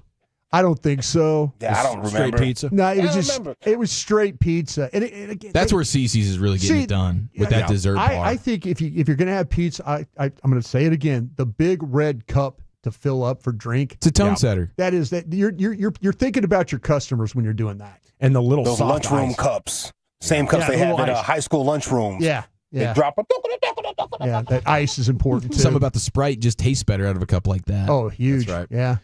Yeah. Pizza Inn is back, baby. Says the 903. They got it in Sherman. There's one in Midlothian. Pizza Inn in Winsboro. What about these are all places that are an hour away? Sherman, Someone in Mesquite. Someone says there's one in North Richland Hills, which is sort of my neck of the woods there, but I'm not familiar with it. A lot of love for Mr. Jim's coming in as well. And I've never been to a Mr. Jim's. You never been to a Mr. Jim's? No, I've never have. Man, never been to a Mr. It was good. It was Okay. good. The All right. cheese was like a thick Why layer of you keep cheese. saying was? Is it no longer here with us? Okay, Mr. you're Jim's? right. I'm sorry. For me, I haven't had it in 15 years, so Okay. it feels like a was to me. Gotcha. But they are still. Gotcha. I mean, and the one that like there was one off 377 in Keller. That one doesn't have a pulse. So I don't know who's still getting it done. Maybe there's still one on 156. Come on, bro. I hope Jim That's is somebody's still, business, fam. Why you talking like that? Jim still kicking in Haslett? Change that whole man's life right now. Sorry about that, Jimbo. Over there Paramedics, Yeah. paramedics are working on the oven. Clear. That's somebody's dream right there, bro. It doesn't have a pulse. That dream turned into a nightmare real quick. I'm sorry, this place is dead. Speaking of ambulance and whatnot, how about this? Okay, Ambulance. Carter, let's go ahead and get this on. We got to get it on the cam. This was the most impressive move of the sports weekend. Lucius, let me get it to you as well. This is, I believe, in Denver. This is a preseason game, and you will see a clear Denver Broncos fan who's got some size to him. He's doing some yapping to a much younger dude who also has a friend or brother with him. And watch this Broncos guy get KO'd, but look at the beer, the elite beer control where he has his tall boy. He doesn't spill a drop. Yeah. He gets KO'd to the ground, and watch him not spill a single drop of beer. Like an absolute legend. Act like you've been there before. He has. I'm not going to make a bad situation worse. Oh, I got punched and I spilled my beer. Nope, not going to be me. I'll just take a couple of shots to the face here. I'll eat those, but I still got my Coors. You said I paid $20 for this one. Yeah, exactly. You have a death grip on that thing. I paid $20, bro. My guy lost his shoe in the middle of getting KO'd, but did not spill a drop of beer. I mean, look at the elite level control on this guy. And he's eating more while sitting on the ground. Yeah, he ate 2 or 3 more down there. That's commitment right there. Yeah. And a pretty good buzz. And he went for fantastic buzz, bro. Yeah. Stop punching me. Oh, he lost his shoe, though. He did. That's never a good look. But never his beer. See, why did he made the guy, he ducked the guy. Well, he went in for a pump fake like he was going to scare him away because he is much bigger than the other one, but the other one is crazier, and he's wearing a wife beater. You got to know better. Yeah. Guy in the wife beater probably not going to pump fake punch you. No, and a bonnet. My man got a bonnet on, fam. Yeah, he's got KO'd by a dude in a bonnet. He got a bonnet, fam. Oh, my God. Probably got good hair under that bonnet. Though, right? Didn't spill his beer, lost his shoe. Hey, I'm just going to say, though, he had the bottle of beer, the aluminum can bottle. Yeah. Kind of, if it was a cup, you'd be more impressed. Yes, but the little, absolutely. the little neck with the spout. I think that I could do that. No, but look at the you can see the intent of him keeping his arm like he's falling to the ground. I understand. And he's keeping his arm up and everything's angled flat, so there's not spilling a drop. Eric, there's one of these bars I was at. I went and watched Memphis play North Texas in basketball, and we went to one of those bars. And my buddy with a pitcher of beer fell over. He was going down the steps, a couple of steps to get to the pool table area. I don't even remember what the bar was. Falls face first, never spilt a drop of the pitcher. Wow. So see if you got a jumbo, that's cup, impressive. And you're not spilling it. Yeah. But a bottle, I think both things are impressive. I think I could control a bottle. Yeah? I think I could control. Well, a bottle. let's do that. I don't want to fall again. Let's do that. I don't want to fall Brian. again. No, I've seen you fall before. I don't think you're controlling bleep. No. I think that I'm holding on to now. My elbow might get dislocated hitting the ground. Right. Sure. Hazard of the. Yeah. And it might pop out. Like my elbow hits the ground, my hand's probably coming loose of that bottle or can. But I'm just saying, small spout. I don't know. Seeing you fall down a month or so ago in Oxnard, I do think you can take a pretty good fall and pop my back knee up. still hurts from that. I know by the that way, much. It still Yeah. hurts. It just when you're old and you fall. I used to laugh at people like, "Oh man, you're old and you're falling, you're breaking stuff. How does that happen?" It happens. It hurts. Yeah, it does hurt. And it's slow motion too when you're older. Yeah. You can see it happening. Like, I'm about to fall. Oh my God, I'm falling. Lucius used to see me when I'd hit the pavement. I kind of tried to pop up quick. Yeah. Really did. My knee was all scraped up. My hands were scraped up. And then I lost one of my earbuds. I couldn't find it. Sorry, I don't know. bro. It like exploded But you wouldn't out have of my spilled that beer. It just went, wait, maybe not. You were on a mission to not be second in I line, would though. fall. I'll tell you, you had to hand me a glass of like Johnny Walker Blue. I ain't spilling a damn drop there. Matter of fact, I'm taking swigs on the way down. You were moving I actually fast that believe you day. on Are that. you always in a hurry when you travel, you think? I felt like that I let you guys down with the way the bus thing worked. Oh, no, that wasn't your bad. We were pointing fingers a little bit. No, we were standing there an hour. Gosh dang it, Yeah, Broadus. well, What yeah, the that was F? bad. That wasn't your You're the button. itinerary guy. That was Avis that let Let's us be down. buttoned up. Let's make that I clear. felt like, though, that like 1 that a.m. on the Pacific Coast. Well, no, it's like I felt bad because I'm like, my dudes are waiting for this. Because I'm like the dad on the trip. I'm always that guy. I do move fast. I wanted to get there because I felt like exactly what happened. 3 buses showed up after we checked out. Remember that? Yeah. That could have been a disaster. Unbelievable. That Yeah. could have been bad for us. Real but, bad. Yeah. If they had all been in line. Yeah, exactly. We were out the door and like we had our van and we're like, we're gone. Bye. And my knee was hurt. Never and mind bleeding. the blood dripping down Exactly. your leg. But you know what? I felt like that the injury was worth it to get ahead of all the people in line. We got to go. Spittle's mad at me for He being late hates to you the and clock. I'm about to say. Krusty's Corner's coming up at 3:40. CeeDee versus the Cowboys is over. Who won? That's next in the nation.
Uber Eats has Lola V products? I gotta remember that. Well, they say in order to remember something, you have to forget something else.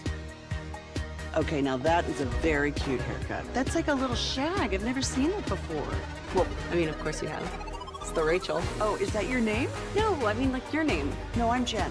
My name's Jen. Right, but I just mean, like, this is your haircut. But that's hair on your head. I'm not saying this is your hair. Okay, freaking me out a little bit.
Yes, sir. Welcome back. A monumental day for the Cowboys as they got the contract done with CeeDee Lamb.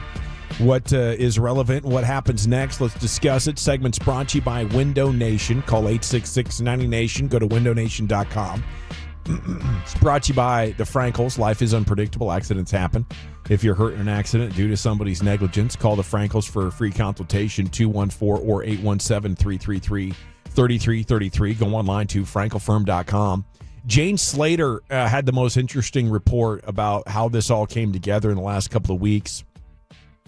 Says the two sides have been off and on in recent weeks, started really getting steam Saturday. For a long time, the Cowboys were at $32.5 million APY and then moved to 33. Lamb and his camp have been at 34 forever. In the end, it came in at $34 million annual. Working on getting physical done and finished typing up some language and should be finished by tomorrow afternoon for sure. Jerry leaving tomorrow morning for owners' meetings. Lamb could be at practice tomorrow, and Jerry will meet with the media as originally planned Wednesday ahead of their return to Frisco and a press conference. So those are the things to look forward to as we hear talk. But, it's really interesting how the Cowboys once again waited a long time to give the deal that was fair. Is there a strong case to be made that they should pivot with how they're doing these contracts, guys? I mean, yeah, I think there is. If you want to be able to win these deals a little bit more, ultimately you didn't.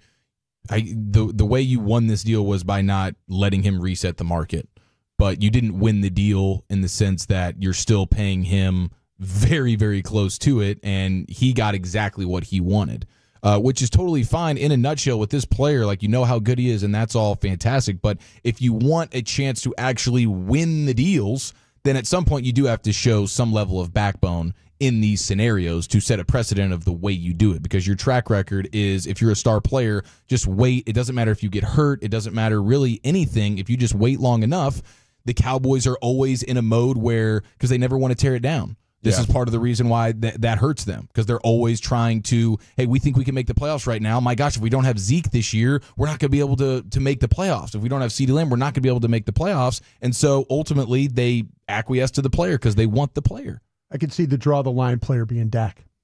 Yeah, that would be really interesting. Yeah. I feel like it shouldn't have been with Lamb. I mean, Jefferson is 35. He wants 34. You're sitting at 32.5, was just a little bit more than Brown got, 2 years ago? Yeah. A year ago? I think the Cowboys are always interested if you're not going to reset the market. I think that's something that they always kind of feel good about. Yeah, but the whole time Lamb was not trying to reset the market. If this report is true, he wanted $34 million. They could have done it, and then he could have had a normal training camp and been with the team, and that would have been better for the team. And their initial offer was more than the guy who was in second place, than Brown.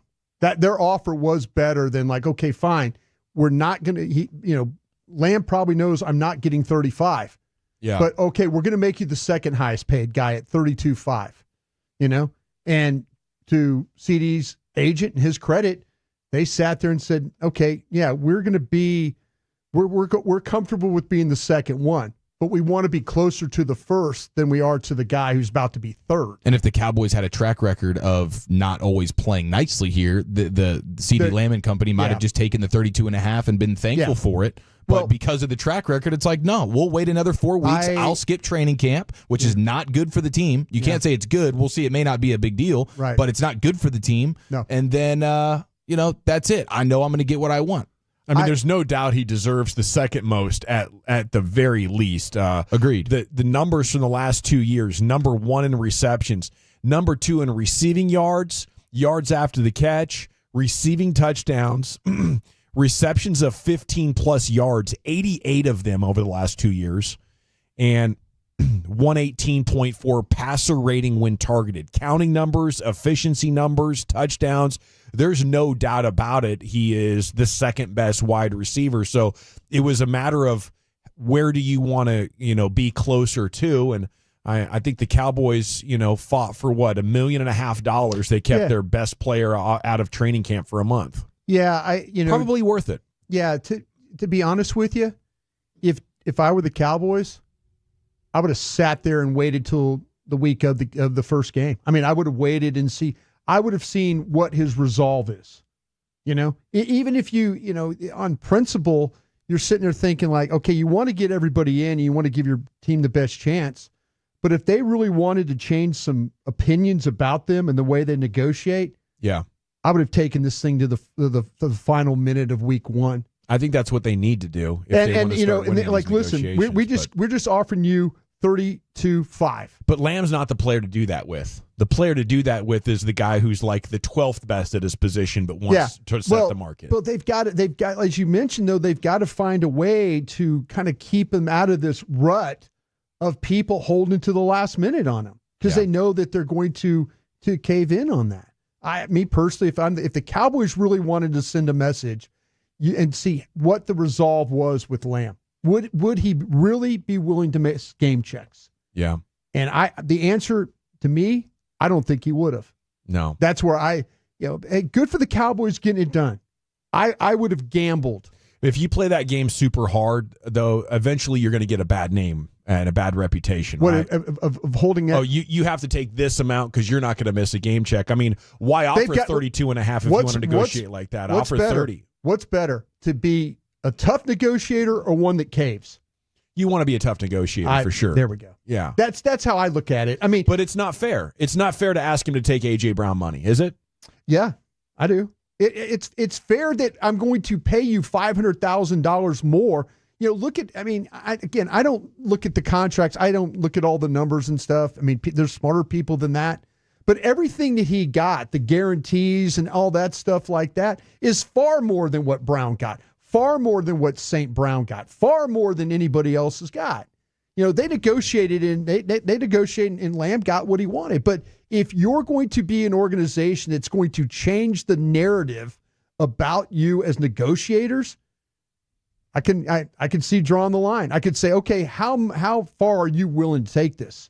Yeah. Their way of drawing the line in the sand could now, like I said, could be with Dak. Yeah. Dak, like, no, we're not giving you $60 million. I do think part of it is teams' willingness to, at times, understand that this is not a Super Bowl window right now, and they're willing to, okay, I have a star player or two, but we're not ready to do anything substantial. Yeah. The Cowboys never want to tear it down, and so they're always like, man, we need that player so we can win the 10 games and get into the dance, and that's all they think is necessary is just get to the playoffs, and you've done your job, and then you got to hope the ball bounces your way. Yeah, and they want to do that every year. If they had moments where they were like, hey, we're going to reset things a little bit, now you feel better about, hey, no, we will draw a line in the sand here because we got no problem trading you because we know we're not winning for the next year or two. Okay, but they're never there. They're always trying to be in the playoffs. So when Zeke holds out, oh, crap, because this isn't a punt on it year. This is we want to win 10 to 12 games and lose in the first round of the playoffs year. So we got to have our running back for that, and we got to reset the market to do it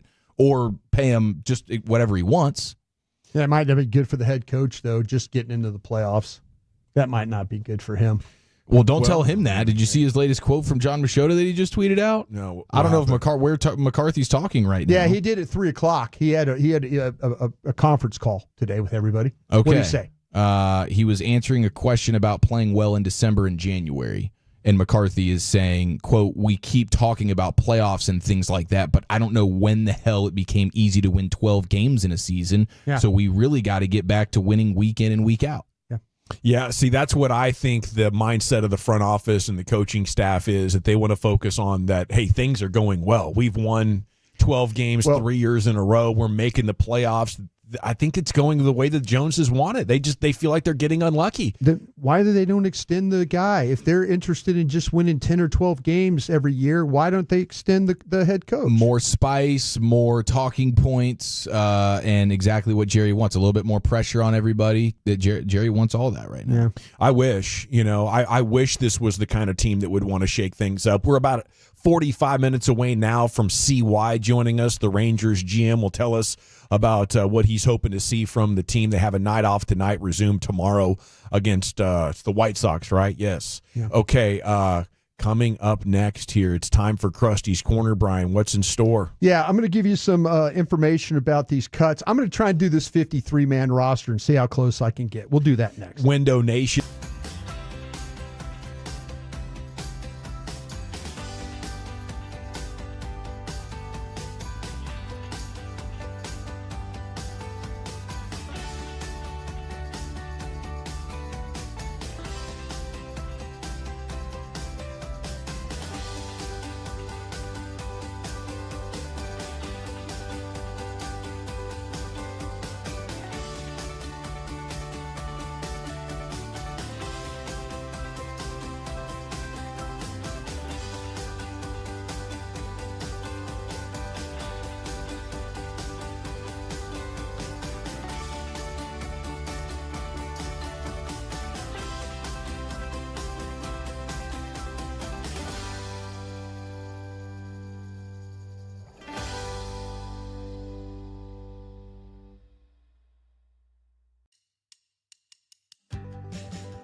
Do you think it's true that you've got to forget something else to remember that Uber Eats has groceries? No, that's absurd.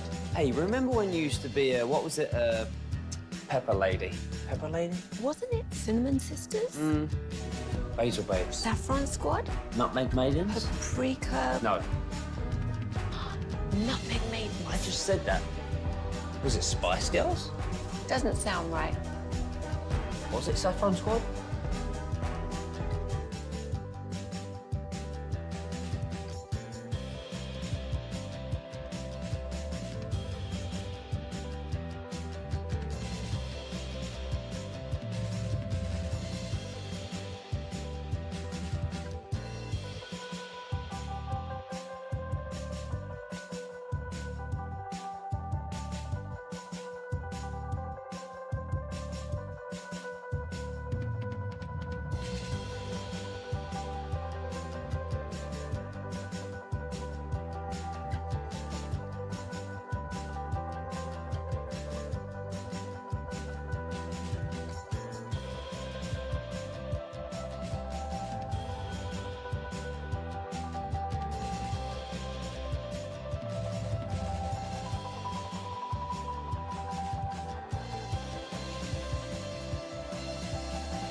Uber Eats has Lola V products? I gotta remember that. Well, you know, they say in order to remember something, you have to forget something else.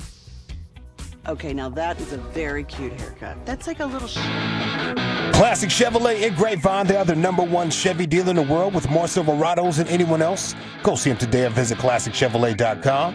This is Texas. This is Classic Chevrolet. Together, let's drive, relax, and enjoy the difference. Based on new Chevrolet registrations 2023.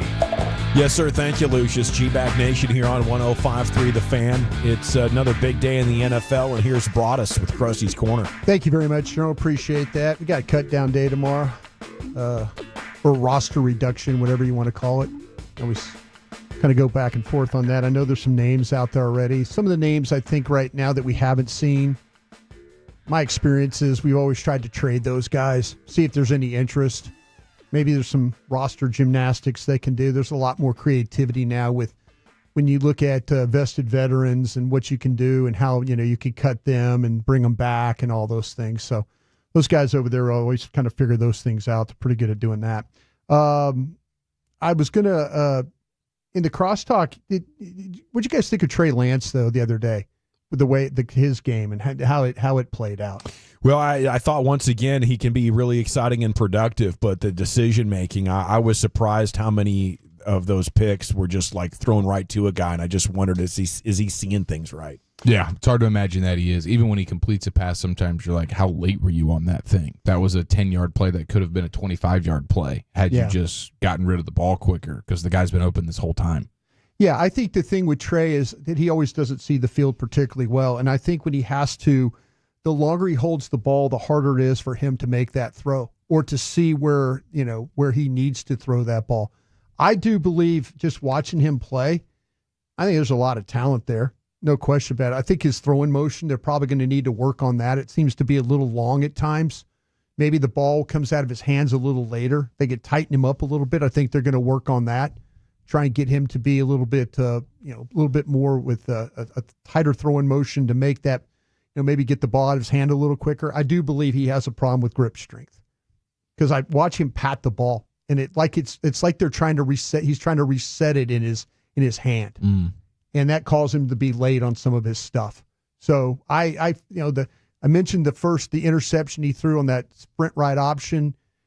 That's a 1-2 throw play. That's not a 1-2 pat the ball then throw. Mm-hmm. That's not a situation. The last interception he had of the game, to try and fit that ball in the seam. If he's got a grip on the ball, he's going to probably throw that ball. He's going to have to throw it over the top of a linebacker. It's going to be a close play, maybe a bang play for the game-winning touchdown. Ball comes completely out of his hand. I thought, man, somebody tipped that ball. Nah, pressure from the back, but he's stepping in, he's throwing it, ball handed, and it just helicopters out of his hand. Yeah. I think there's some things that, you said his hands were 9 1/4. Yeah. There's some things, maybe sweaty ball, sweaty hand, whatever you have to do. Yeah. That kind of thing. Unfortunate. But there were a couple, like I say, there's things to help you with that. Yeah, the reads are not where they need to be all the time. I mean, he's got happy feet and a clean pocket. If his first read's not there, all of a sudden you're like, the longer. But he's got no attempts. He's got no experience. He's got like 500 attempts since high school. No question. Like, he's super, super green. He needs all the attempts in the world. And I agree. I totally agree with him because I totally agree with what you're saying because me personally, I ain't giving up on that guy. I think there's ways that you can win games with this guy. I do. And I feel we all remember Tony Romo in 2004 was talking with Todd Archer about this. Made a great point. 2004 Tony Romo, how about some of the crazy ass passes he threw? We were all like going, whoa, what the hell's going on here? Danucci-esque. Yeah. I think there's ways to work with guys like this and be much better at it than what we've seen. And he's enough of a runner to buy himself some time to develop some of these other things for sure. Yeah. I mean, he's younger than Michael Penix. He's younger than Bo Nix. He's younger than Will Levis. Yeah. So, but it's going to take time for sure. 53-man roster. I tried at it. I sent this thing off, got back. I was pretty close. So I'm going to give it to you anyway. What makes you feel good? If you're 50 for 53, are you like, hey, job well done? Nah. If I'm 1 or 2 off, feed me the 51, 52. I'll feel a lot better. If I missed a player just because I missed a player that I didn't see, but this is my projection. And maybe I should have done one where like, I think this is what they would have done, but this is what I would have done. And I submitted this for approval. I like that. And so I got back, you're okay. You're close. So we'll see. We'll see how close. 6 wide receivers. I did it in alphabetical order for everybody. I do it for myself in alphabetical order so I know the players. Well, now that you know for sure the alphabet, after we told you how many letters were in it a couple years ago. 27, how many we got there? Yeah, something like that. 6 wide receivers. Brooks, Cooks, Flournoy, Lamb, Tolbert, Turpin. 6 wide receivers. All right. So you're going a little long there. Going a little long. I kept 3 tight ends. Ferguson, Stevens. Well, actually, if I would do alphabetical order, Ferguson, Schoonmaker, Stevens. There you go. If I had to rank them in order, I would say Ferguson, Stevens, Schoonmaker is how I'd rank them. Not looking good for the former second rounder. Went 3 offensive tackles. Went Guyton, Richards, Steele. Went 4 guards. Ball, Bass, Martin, Tyler Smith. So 3 tackles, Guyton, Richards, Steele. 4 guards, Ball, Bass, Martin, Tyler Smith. Tyler Smith, your 4th offensive tackle in that scenario. Probably so. Yeah. Yeah. Or Adoga comes back. Or when Adoga comes Yeah. back. I think Adoga's going to go on that list, like him and Bland. I don't include him on this list. Right. Yeah. BB and Hoffman, the center. By the way, Hoffman might have got outplayed a little bit in that game by Shipley, the Chargers guy. In the Chargers game. He might have got outplayed a little bit by. Thank God for BB, man. Yeah, exactly. Oh my gosh. Can you imagine they don't trade up or trade down in the first round to get that extra pick to nab BB? This offensive line would be even scarier coming in. 3 quarterbacks. Lance, Prescott, Rush. Again, alphabetical order. 3 running backs. This is where I could be wrong. I went Dowdle, Elliott, Vaughn here. I don't have Davis on this team. I would have done the same thing. I mean, I know that's a special teams nightmare without Malik Davis potentially, but I'm with you. I'm going to make up for that when I get to my defense. Cool. I'm going to find you a special teams guy that's going to play better than what you're going to get with Malik Davis. But with Zeke and Vaughn, we have 2 guys that we're not sure are going to produce over 3.5 an attempt in this offense. Yeah. Maybe not even 3. This could get ugly. Well, that's right now. I like what I saw from Deucey Deuce. I'm excited to see what he can add. I think Deuce has got a different running style now. I think he's like, okay, get 3 yards and just don't dance around, just attack. I think Deuce is much better than that. But to be fair, this is potentially the worst running back room in the league. Potentially it is, but we'll see what happens with the cuts. You guys are confident those are the best 3? No favoritism for Elliott? Oh, no. Oh, no. That's Elliott. They didn't expose Elliott at all. I mean, we couldn't evaluate Elliott because of camp. I mean, you watch practice, he takes a rep and then he's out for 3 or 4 reps. Then he's maybe back in. But yeah, they didn't expose him at all. Pathetic. Hunter Lipke, fullback. So that gives me 25 on the offensive side of the ball. Defense, I went 5 edges. I went Golston, Nealon, Lawrence, Lawson, Parsons. Okay, I'm going to say this about Lawson. That to me, I'm a little bit. I think there needs to be some rust knocked off there. I think there were a couple of them where he was a couple of rushes where he was able to grab an edge, grab a corner. Felt like watching it from the TV, or not from the TV, from the booth. Felt like that there's like, man, this guy's got to do a little bit better there. Then you watch the tape, and there actually was a couple of rushes where he looked like, okay, this might have a chance. I think he's got some rust to him. But again, Golston, Nealon, Lawrence, Lawson, Parsons. I put Parsons as an edge. Defensive tackles, I went Joseph, Osa Odigizua, Phillips, and Mozzie Smith as my 4 defensive tackles here, is what I did. Now, is Mozzie the 4th best defensive tackle on the team? Yes. Right now he is, yeah. They didn't play him on Saturday. Yeah. And I guess that's just because they're like, we can't afford him to get hurt because we have so little bodies here. But, man, that's a guy who needed all the reps, too. Yeah. Phillips is going to be your backup 3. And then Joseph, Mozzie are going to be the ones, I think, is what's going to happen there. Linebackers, I went 5. Went Clark, Buddy Johnson in a surprise thing. You okay over there, Eric?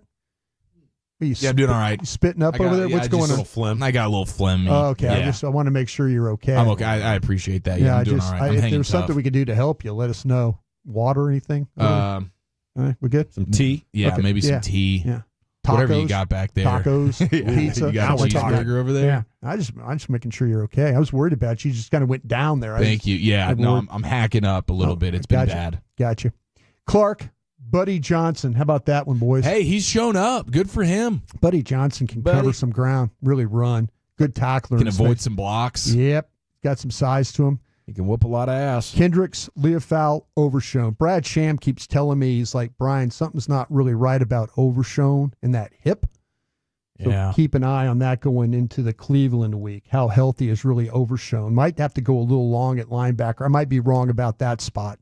They might carry a sixth guy, but I'm going to go with the 5 to make it work right now. So we're thinking maybe Overshown not ready to go?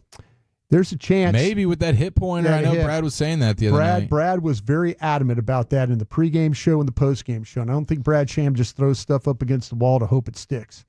But if we have another injury to Overshown, I don't know.